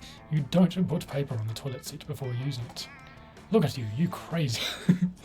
You gain +2 boldness and probably +1 staphylococcus with a slight chance of +1 STD. Later, you see Damien packing a bag. I am going away for the weekend. To detention. I have detention again. Why? Just because I rigged the teacher's lounge door with booby traps that powered Southie on whoever opened it. I mean, I didn't even set anything on fire this time. Let me spill the tea. This school is strict. Anyway, just brainstorming some ways to keep things entertaining beyond ditching. Do it, just ditch, do it. That'll be boldness. Which is at 10. Across a species, economic and social barriers to make lifelong friends with a diverse group of students in detention and find out through silly dancing that you're not so different after all. That'd be creativity, which is not my highest stat. Although it could be smarts as well, but this one seems more on brand for Damien. Damn, why didn't I think of that? I mean, I just did, but I didn't consider it as a serious option. If I skip detention, what are they gonna do? Give me detention? I can do anything. Make a bonfire out of the desks. Spill into the potions. And I'll just skip detention forever and wreak as much havoc as I want. Yeah, havoc. Well, you may have created a monster, but at least he's your monster. You gain +2 smarts and +1 boldness. Oh, wow. Okay, then.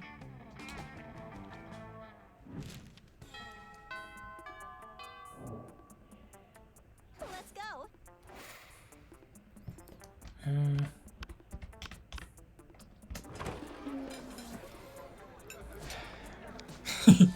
You arrive at your chosen table to find Damien dejectedly hefting a ball of mashed potatoes, while Polly sadly passes her hand through the same.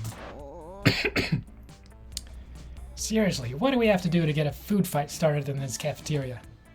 I honestly do not know. I tried throwing potatoes at people and yelling food fight, but I think everyone is too scared of me to fight back. And I can't throw any food because of my stupid ghost hands. Plates, mirrors, antique furniture, sure, but not food. There's gotta be a way to provoke a food war. My dads are always telling me to be more political. But we're not political. Your strength is hitting things and my strength is being unbelievably hot all the time. Unbelievably hot. That's it. We'll set the cafeteria on fire. Wait, no, that's not a solution. That's just arson. Why do I always jump straight to arson? It's hard to watch them struggle through this by themselves, so you step in with an idea of your own. Wars are fought over scarce resources. Steal everybody's food and put it in a pile. That ought to do it. Hey Polly, you know how the Greeks fought a whole war over Helen of Troy's face? We just need you to get kidnapped by Trojans. Huh? I'm thinking that's creativity, but this one seems more practical. And a good way to start conflict. Whoa, is that what politics is? Beating people up and putting their stuff in a big pile? I mean, I didn't know I was already so good at politics. And then I can roll around on the food pile. It'll feel so good on my non-skin. Damien spends the rest of lunch piling up everyone's food into an enormous food mountain. Hungry students are soon swarming the mountain, trying to grab what they can while Damien pelts them with fire and knives from above. In a panic, the students turn on each other, fighting with the only weapon they have, the food in their hands. Ha! ha! Food fight, food fight! I think a fight like this is how I died. That's 2 stories now. The casualties are beyond counting, but no one will be forgetting that food fight anytime soon.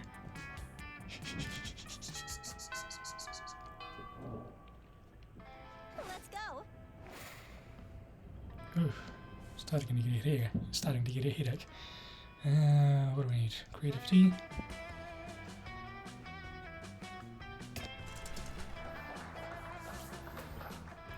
That day, while rehearsing for the class play, you can't help but feel that you're not as good as the role requires you to be. There doesn't seem to be any ordinary way of getting yourself there, but there might be an extraordinary way. You summon the devil, one of many, and make a deal to enhance your creativity just a bit. You gain +2 creativity. You also lose -3 years of life at the end of your deal, but who cares? They weren't happening in game anyway.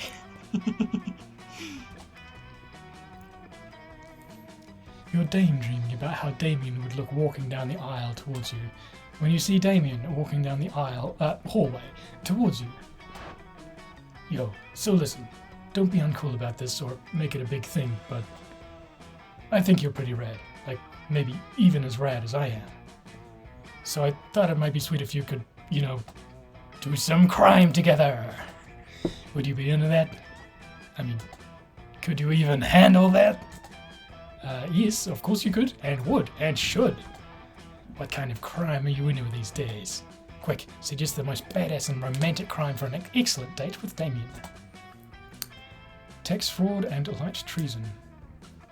That doesn't sound very Damien. That sounds smart though. Dinner and a movie, only the dinner is arson and the movie is also arson. Hey, someone arson around. Yeah. Boldness, I think.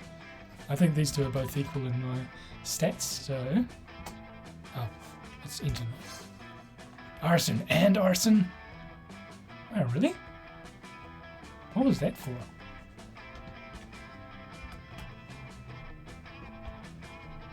I wonder if that... No, there was an achievement called True to Yourself, which I don't understand. Sounds like my kind of night. Damien picks you up and presents you with a bouquet of matches and lighters, which you blush and happily accept. The two of you head off to the fanciest restaurant you know, the Chateau de Supériorité. You smile demurely as Damien pulls out your chair for you and then sets it on fire. You confidently order off the menu for both of you before setting both menus on fire. After a delicious meal, the two of you flirtily squabble over whose absolute pleasure it would be to pick up the check as the flames rage high all around you. Ready to head out for more arson? Heck yeah, you are. The two of you head to a movie, immediately setting your ticket stubs on fire. You take your seats and set the row in front of you on fire. You talk through the previews as the flames leap higher and higher, bathing you in a romantic glow. It's the hottest date of all time in so many ways. Hey, I had a really nice time tonight. The only thing better than the arson was the more arson. Is he actually blushing, or is that just the heat from all of the so much arson? Oh my god, this date was a literal fire, but no, like, actually literal fire. You gain +2 charm and +1 boldness.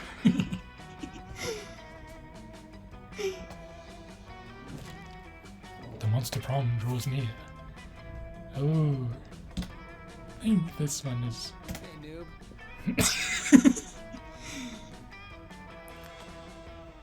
Yeah, he could pick me up.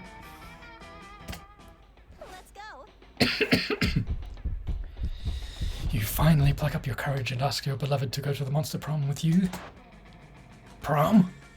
Burning stuff and committing murder might be badass, but nothing is as badass as following your heart and believing unapologetically in love.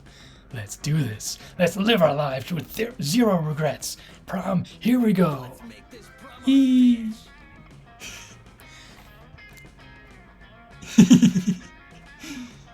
Prom was great. You crashed your limo into the wall of the school and it was the best entrance ever. Everybody had a great time dancing under the lovely light of a car on fire. Most diplomatic smile. Is actual fire an acceptance option or a quote for a quote? Oh, we still have time.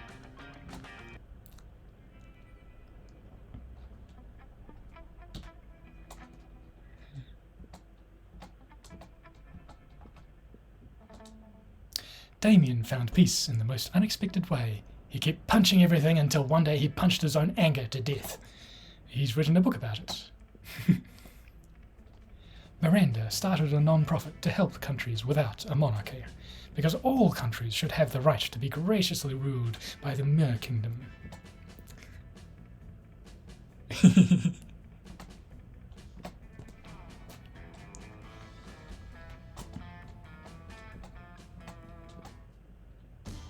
Okay, well this is going. I need to take a drink after all that. Damien voice.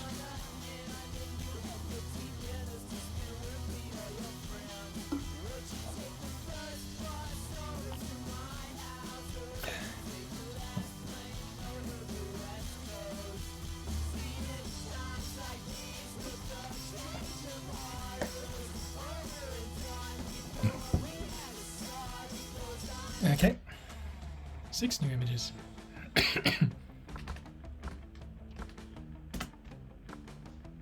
Hey.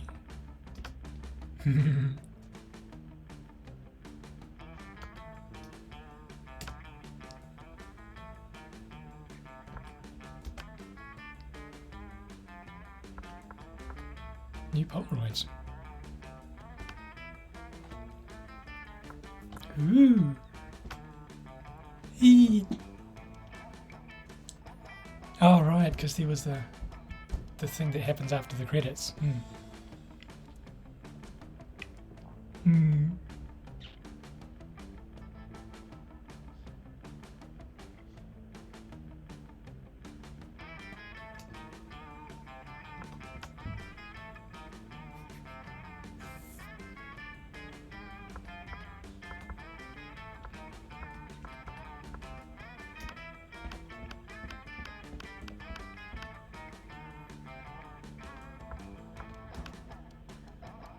Ooh.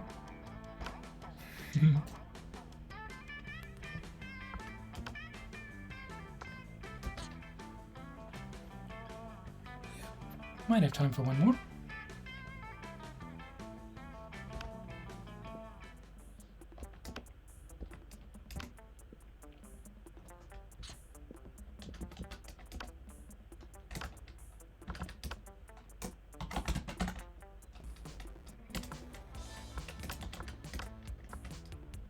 Yay!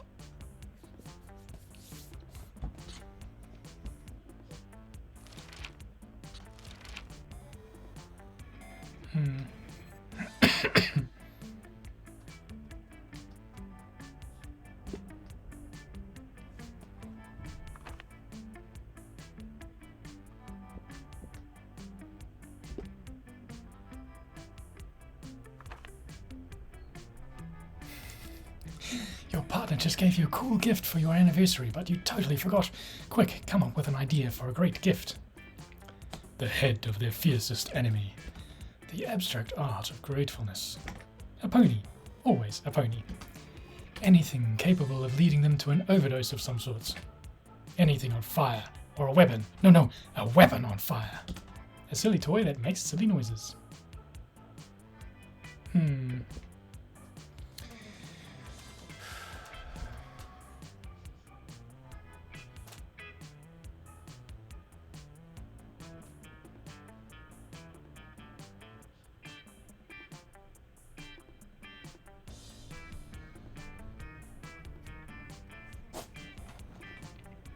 Oh. Let's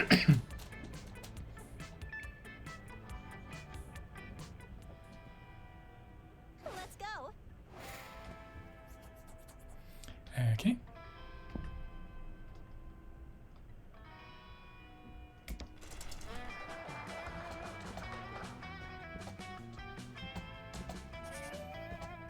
All right. You catch sight of Liam and Vera nearby, doing what they do best, judging people. Pathetic. Do you see the leggings that Succubus is wearing? How could I not? They're about as subtle as the didactic intent of Jonathan Swift's modest proposal. You know, Liam, sometimes I worry that we're the only two fashionable monsters at this entire school. But then I realize that's not something to worry about. That's something to feel smugly superior about. I could have put it only slightly better myself. Now focus, Vera. We've got so many outfits to critique. No way to avoid it. You're about to walk right past them. Quick, improvise a fashionable accessory that'll actually impress them. Good luck. Put on the hot dog costume you keep in your backpack for emergencies. It's so ironic. Liam should love it. Strip naked and then tell them you're wearing fabric that only cool people can see. Vera is all about being cool. Okay, I'm guessing this... you need stats for this. Creativity. Boldness. Yeah, this isn't going well either way. Oh, okay, fun. Liam and Vera watch as you carefully and deliberately change into your hot dog costume and then walk past them. Did they just change into that ridiculous outfit on purpose? To mess with us? My god, they must give... Hold on, let me double check this. Liam pulls out a pocket calculator and presses some buttons. He gasps. Negative... I didn't even know it. I think we have to admit when we have been outplayed, Vera. Alright. I'll order us matching hot dog costumes immediately.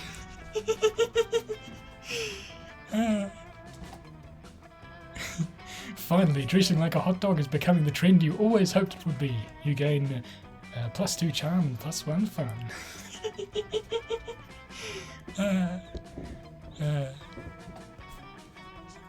Oh, how the mighty have fallen. Let's go. Shop or... Whatever that does. Shop. Give me your money. Hey, last night I read this article on how money causes pocket cancer in the long run. You don't want to get pocket cancer. Quick, give me that dangerous money so you have in your still healthy pockets. I think we used a different voice last time. Yeah, I don't know. Okay.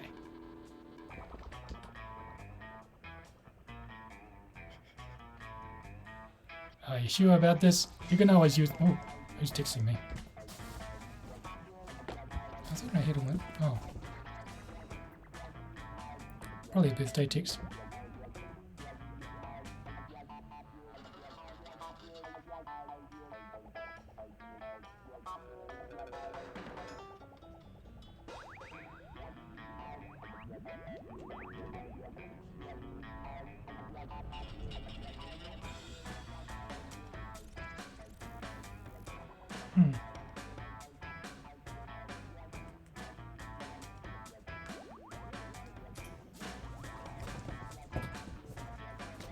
Are you sure about this? You can always use online encyclopedia to get the general idea and you'd still be able to act as if you read it. Remember when these used to be cool? Now they aren't. But they're so ridiculous that they're still fun in their own twisted way. Dragon Heat, a classic. It's so cheesy and stupid that you just can't stop reading it. I never thought I would say this, but now I'm super into dragon ads. Now I'm wise enough to know when a gift needs given. Yeah. Why? The hardest thing is being yourself, honey. But a Latin accent is a close second, to be honest. High school social life is so hard nowadays that hiring a PR agent is totally a thing. Literally just a white blanket with 2 IOs in it. 5-ish, okay.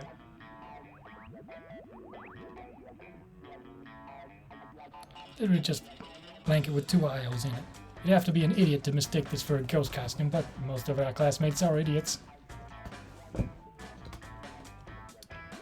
Crafting your art requires years of hard work, education from great mentors, and tons of raw talent. But damn, that sounds exhausting. So let's settle for a motivational poster for now, okay? It has flames in a skull and even a knife. With this you can murder your enemies, go to prison, make everyone... and then murder them too, and go to some kind of super prison. Street cred plus 9,000. Yeah, I'm selling a corpse. It's like some kind of fashion accessory. It's not as if I'm trying to dispose of it. So, event.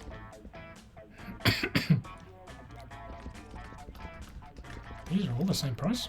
Wow. Well, this is something we unlocked, so... Catch you later. Ah, nothing better than the smell of money. Well, actually there are many better smells, but you know what I mean, right?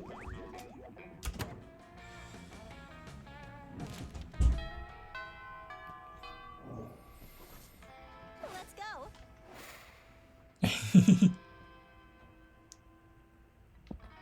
Hmm.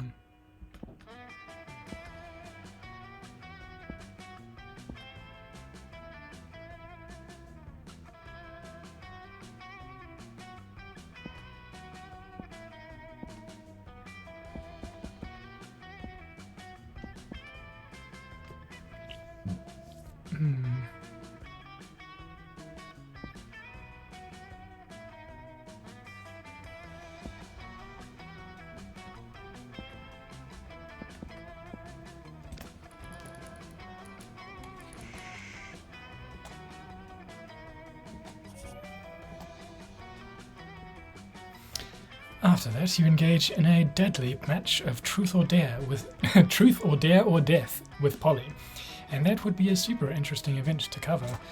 But then the two of you spot Miranda and Liam deep in an intense conversation, and that's bound to be much more interesting. Hey babies! Oh, hey babes! You two are making quite a... No, still stuck on that shopkeeper accent. Making quite a noise, and I love anything that makes quite a noise. What's up? Hey, you two. Miranda and I were having a creative disagreement. You see, we wanted to start our own school club. You know, an intellectually rewarding extracurricular that enriches our minds while probably not being mentioned ever again in the future, because continuity of the school seems to be a bit random. Noise! Let's do it! Y'all know my favorite things in the world. Drugs. Noise. No, dummies. That too. But I meant chess and Russian literature. Stop treating me as if I were two-dimensional. Yep, literally all drawings. Let's start a literature club. Huh, I'm not sure. Do you remember what happened last year when we joined the literature club? We wrote dope poems and made new friends? No, the other thing. Ah, yeah, that's right. So weird, I almost forgot. I mean, that's how I died, you know? Anyway, the thing is, Miranda and I were already between the two ideas. I proposed we start the club. A delightful meta club where we enjoyed ourselves by designing and crafting new school clubs. Boring. I proposed the Little Pony Sweet Dreams Club, a club where we would spend our nights learning how to tell the right bedtime stories to ponies. Whoa, you two really know how to sound two-dimensional. But in any case, can't you both just do your own clubs? No, our lives are fueled by the conflict and confrontation that can only be solved by choosing between two options. To be fair,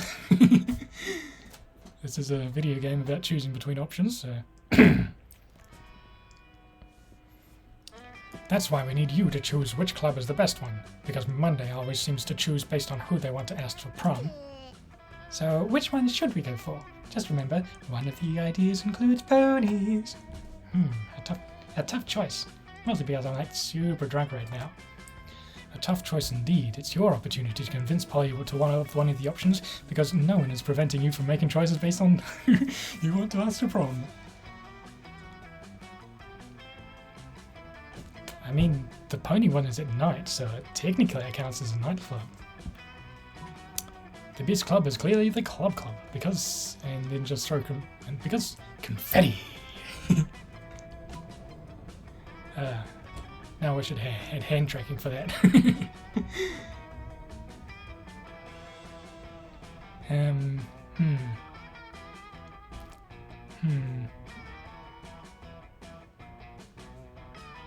Oh well. Yes. Creative, okay. Oh, good point, Money. I do like nightclubs. You do realize it would be nothing like an actual nightclub, right? Are you sure? We can have lots of techno music, Ponies aren't into techno music. It unsettles them because it is too similar to the roar of their natural predator, the pony-eater techno eagle. But I like techno. What if we give the ponies free drinks until 2 a.m? That way they'll be more chill, and it would be great promotion to attract some party-going ponies with free vodka. Our club will be super popular in no time. Ponies don't like vodka. You will make the ponies sad.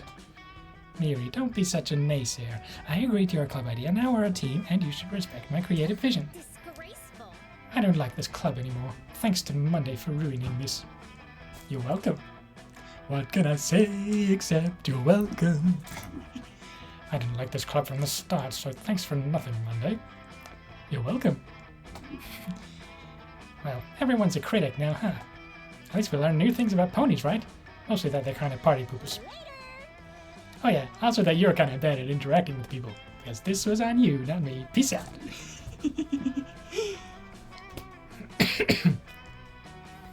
And with that, she phases out. You need to choose your options more carefully because now you've lost -2 fun and -1 charm.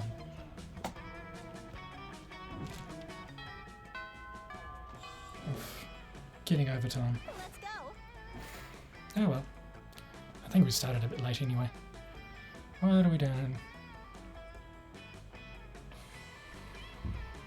Fun. No? Okay.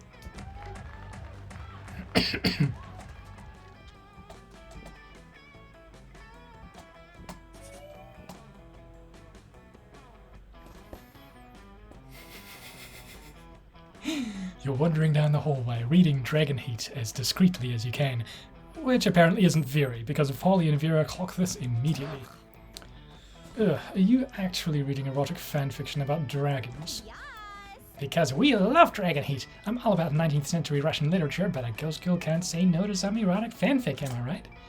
I've literally been working on my Morgana von Strike cosplay all week. Don't worry about why. Speak for yourself, Polly. I've never... Okay, fine, I may be Dragon Heat, but don't go around just telling people. Psh, we're clearly safe with them. A fellow Dracophile can always be trusted. Are you sure? I mean, anyone into Dragon Heat must have a wicked mind. Oh!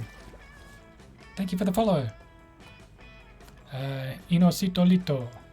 You've just reminded me I don't have chat on my screen.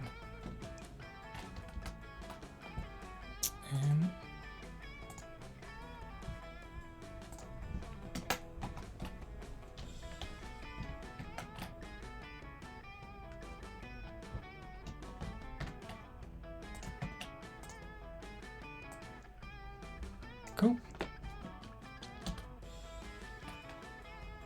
I mean, anyone into Dragon Heat must have a wicked mind. 297 chapters and counting, and it still manages to amaze me with all new levels of wrong. Yeah, right? I love it! Yeah, I must admit, I'm a bit vanilla when it comes to fave chapters. Mine is the one where Harold McDonald, Horace the Hydra, and the deranged Draco Delacourt have to rest at an inn after the choking bay adventure. Only to discover they have just one available bed. There's only one bed, the classic fanfic trick that never fails. Ha! Yes, that one was good. I personally prefer the one where Vaniceria unmasks her masked savior after a passionate kiss only to discover it's herself. I'm not a fan of time travel, but sign me up for some... Amen. What about you, Monday? What's your favorite story arc? Nothing to worry about. You'll just be revealing your inner kinks to us. No pressure.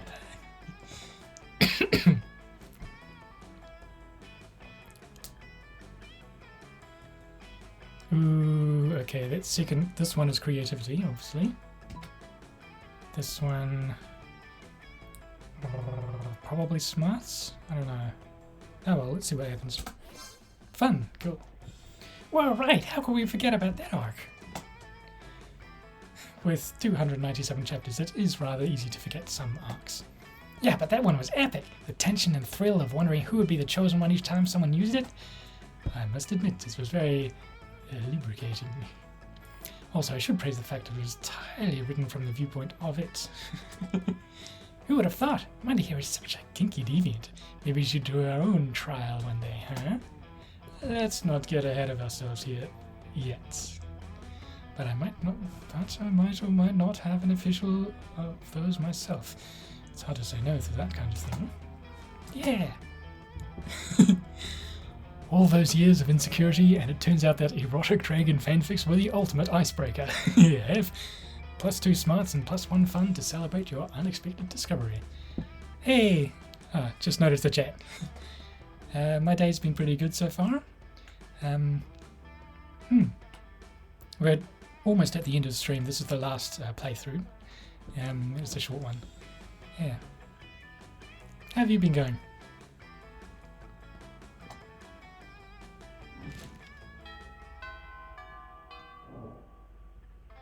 Let's go.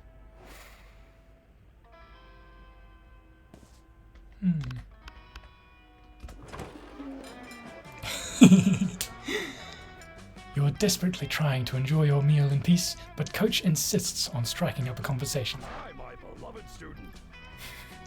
Hey there, bud. What you drinking? What? Milk? That's it? That's hardly a drink at all. Everybody knows the drink is the backbone of a balanced lunch. And what would we be without backbones? I don't know. My doctor yells at me whenever I try to find out. But enough about me. Let's get you juiced. You can have sports sauce or muscle juice. Which'll it be? Both? Whiskey?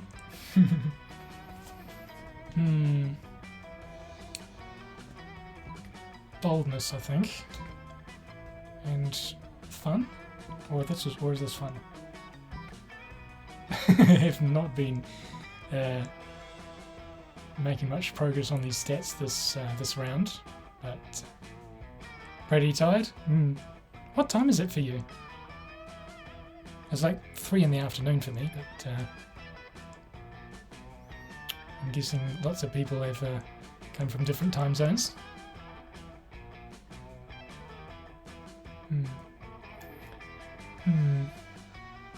Oh well.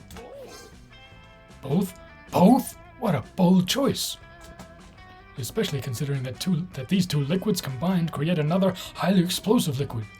But you know what they say, you can't make an omelet without drinking a few explosives. Bottoms up. You grab the 2 bottles from Coach and squirt them into your mouth. Cowabunga! Luckily, your stomach's rated as a class of 5 atomic bomb shelter, so you avoid any negative bomb consequences. When your classmates see that you are literally willing to drink a bomb for no reason, though, they ceremonially award you +4 boldness. Let's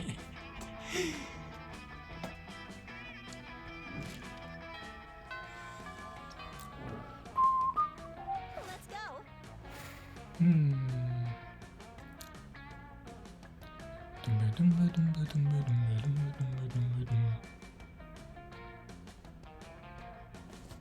Let's turn up the charm.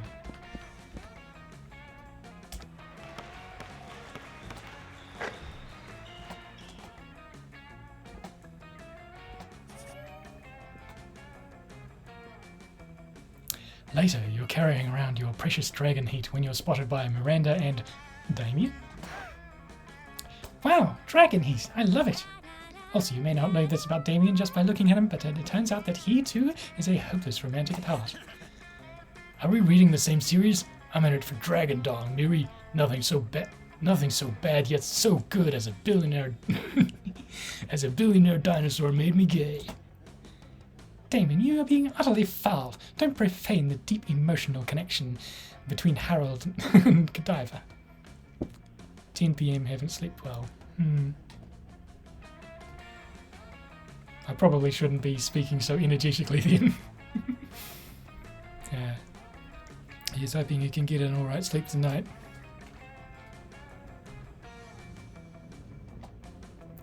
Deep emotional connection? Is that why the latest chapter ends with Harrod finding Bone Godiva and then she wakes up to find him gone? The cliffhanger must be entirely misleading. People simply don't abuse each other's love and trust that way. I worry about you, Miri. I really, really do.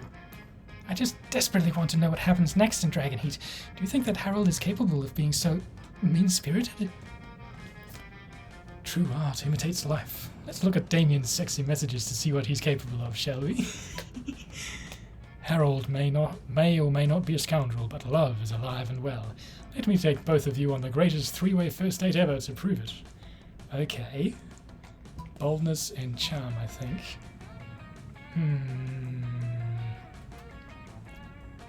This looks fun. A date? In the midst of school day? Why, my duty, responsibility, and breeding say no, but my heart says yes. I have a midterm in interdimensional peace 305, so anything's better than that. Oh, huzzah! I do love being courted. Let us flee to the absolutely most romantic day that ever happened to me ever. Yay! That's a high bar. Luckily, you're a romance expert, having spent literally all your school days planning for prom, which is a single night of the year, instead of paying attention to the studies that might benefit you later in life. You show up with chocolates, flowers, and a bevy of mess leaves for Miranda, and a pack of matches and a gallon of gasoline for Damien. The three of you go on an absolutely splendid date, during which Damien commits only a few murders. You gain +2 fun and +1 charm. Okay, fun and charm both up to 9.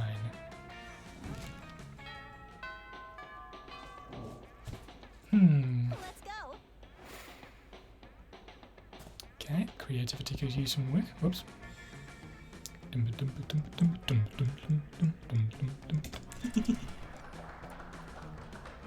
That day, whoop.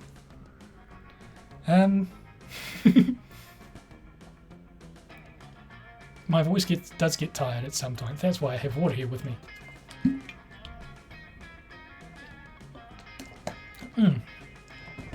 But yes, it's very interesting. Also, I don't read out everything. I skip the bits that I've read before. For instance, this one.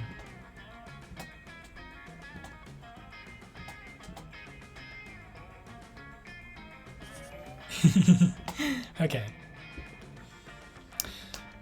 You're minding your own business when Miranda comes rushing up to you, clearly distraught. Most terrible news, friend. I have just watched the documentary Game of Thrones, and now I fear for my own royal family. I did not realize how susceptible we might be to random acts of treachery, or how often we romance our siblings. I don't want to be shot in the chest by a crossbow while sitting on the toilet. That doesn't sound proper at all. Please, help me put my poor mind at ease. How can I possibly identify potential traitors in my court? Just keep an eye out for the classic signs. Shifty eyes, hooded black cloaks, ordering knives in bulk. Pretty much everybody is a traitor. Just spin a bottle, and whoever it points at, kill them. Well, if Damien was here, I'd choose that one, but... Let's see. That's probably smarts. This would be boldness, I guess. So let's go with the smart option. Yes. But that would mean... Good Lord, Darkheart Stabbington be a traitor? I must warn Father at once. We have to find a new royal babysitter. A rose by any other name would smell as sweet. Unless that name is Darkheart Stabbington. You gain +2 smarts and +1 money as a reward. Let's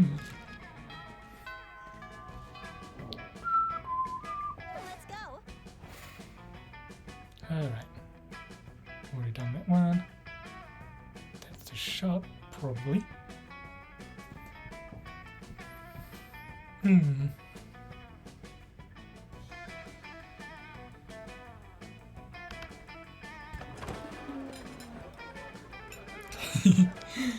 You arrive at your chosen table to find Vera looking askance at Miranda's lunch. A single, very suspicious-looking apple. Miranda, honey, your apple seems to be pulsing with an unhealthy purple light. Oh, I'm sure it's just your imagination. It also has a skull on it, and it smells like a lighter fluid. I don't think it's for eating. Of course it's for eating. It's a perfectly standard poison apple. You know, the sort that puts a princess to sleep for 100 years. You literally just admitted it's poison. I know. I always said I wouldn't be the kind of princess who eats a poisoned apple. But how else will I find a prince to wake me up with a true love's kiss and live happily ever after with me? We need to have a little talk about feminism. You, back me up on this. Tell her she doesn't need to poison herself for the sake of a man. You don't need to eat that apple. Princes should be eating poisoned apples so that you'll kiss them. You don't need to eat that apple. There are plenty of eligible princes on hotprincefinder.com.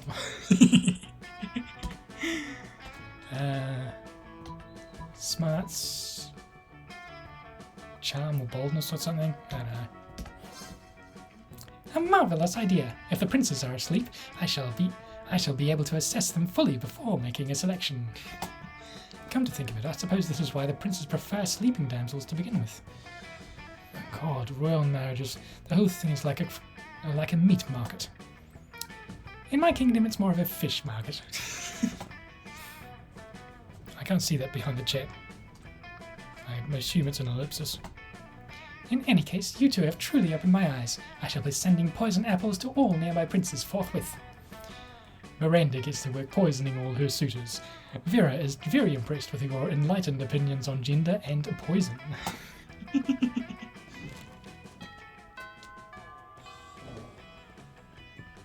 go.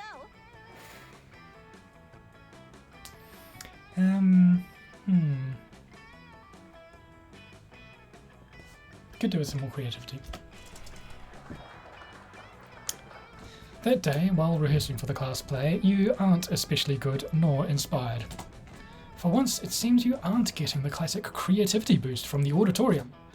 But afterwards, while talking to your classmates, you're having trouble conveying your point in a discussion, so you decide to convey it through music. You start singing, and suddenly everyone else joins your kick-ass musical number. It's so amazing that the people with whom you were arguing totally get your point and change their minds once the song is over. You gain +2 creativity. You're doing the thing that gives you the most life, reading Dragon Heat, when you were approached by Scott and Liam. Aha, a fellow connoisseur of the Dracophilic arts. Here, Scott and I are also experts on the topic. An unexpected duo. Does everyone like this book? Yeah, Liam and I are fandom buddies. We love to discuss the things we love on our favorite stuffs, wikis, and forums. We're the best fandom buds, even if we don't always agree, like with the Starco and Markaboo thing. I'm guessing that's a reference to something real. Okay, first, let's be clear. I engage in passionate fandom conversations only as an ironic way of celebrating low culture, which I truly despise. Second, for the 100th time, after spending years in Hekapo's dimension, Marco is now actually in his 30s, so it isn't right if he dates a 16-year-old girl. These details matter, Scott. Think of how wrong it would be for me in my 400s to date people from this school if all of you were actually teenagers instead of being much more conveniently in your 20s. Anyway, enough meta discussion. Scott and I here are in a situation, even if our opinions differ, we agree our opinions are superior in comparison with the rest of the strangers on the Dragon Heat Wiki. Yes to that, Liam here is like super smart, and I'm a good boy, so my ideas should be good too. But people on the wiki can be really mean sometimes. We need to gain their respect so we can convince them to be good boys too. Scott is right. We need to somehow earn the role of moderators so we can show all the lesser beings who's boss when it comes to the Dragon Heat fandom. But how? I'm sure you'll give us an absurd yet effective idea for a solution, as can be expected from good old Monday. Let's ask them nicely if they can stop behaving like internet trolls and instead start respecting your opinions. Yeah, right, that's gonna work. Let's write a powerful fanfic set in the Dragon Heat wiki, where you are depicted as the coolest users who should be respected. Okay, that needs creativity, which is at 9, but in past playthroughs 9 creativity has not been enough for certain options. This one would be charm, I guess, which is also 9. Oh well, this one looks more interesting. Oh, cool. Ah, yes, let's fight wielding art as our weapon. Yeah, weapons are fun! Liam opens a new document on his laptop. So let's see, we should create a very nuanced piece of fiction. What about if the three of us and the 34,927 users of the Dragonheat Wiki community were co-workers at a bookshop? Delightfully disruptive, Scott. Keep going. Okay, so we're all mean to each other like in real life, except the town's mayor is visiting the bookshop next month, and it turns out that we're breaking the law, because in this universe, people can't work in bookshops as they're single, and we're all single. Not good. Oh, the weight of the conflict. I can feel it in my fingertips. Amazing. Don't stop. Then we all fake that we're married together. Okay. Okay, see ya. Inosito lito. Then we all fake that we're married together, the 34,930 of us. Smartly unexpected, an astute facade. The tension is overwhelming. Faking a marriage, we all learn more about each other. The mayor comes and he's happy that everyone is happy. Until a really bad blizzard comes to town, trapping everyone in the bookshop. Whoa! Monster kind versus nature, the oldest of rivalries. So Liam, who's like super smart, says, "Hi, I'm Liam the vampire. We should all snuggle together to get warm." Desperate situations call for desperate measures. Yes. Then the blizzard goes away and everyone is happy and has learned to respect each other thanks to snuggling together, and they all say, "We're saved! Hooray to Liam for being smart! Hooray to Scott for being such a good boy! And hooray to Monday for proposing the creation of this nice fanfic." A very meta final touch, Scott. Okay, a masterpiece has been born. Let's post it on the wiki so it is deservedly immortalized.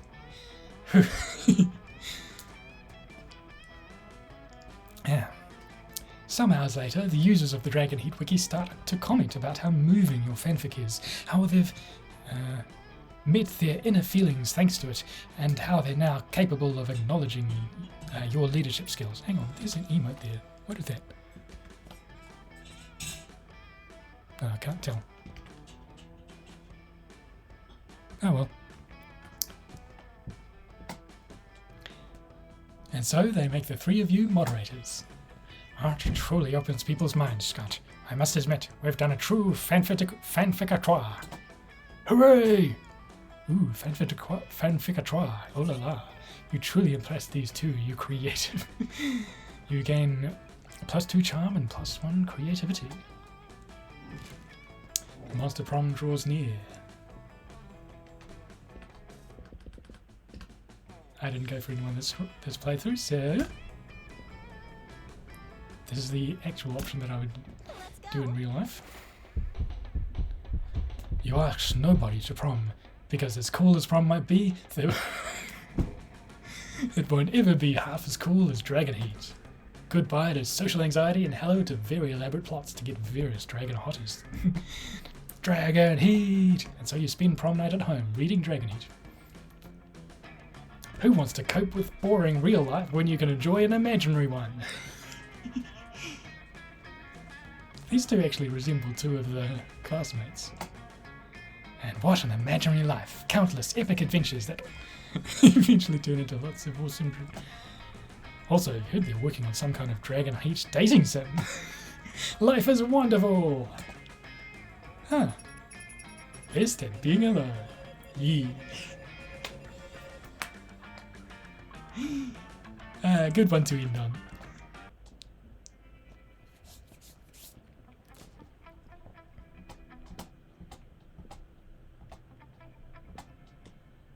Yeah, I need to go to the loo after all that water.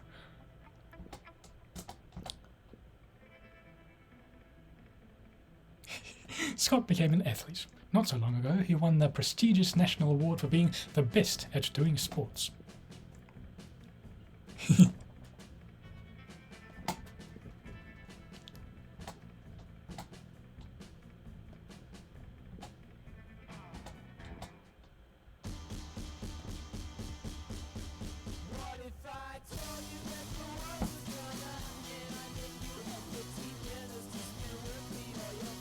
Okay. 3 new images. Endings.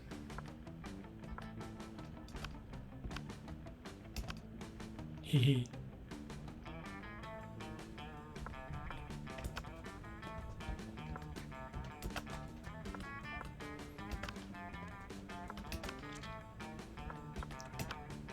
Ooh. Okay.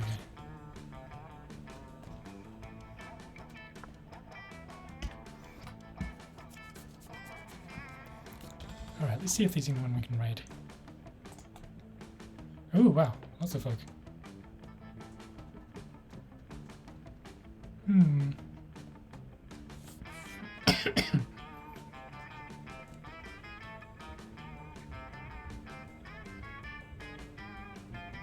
Usually we'd raid Tia, but Gerger's having a 1-year celebrations, so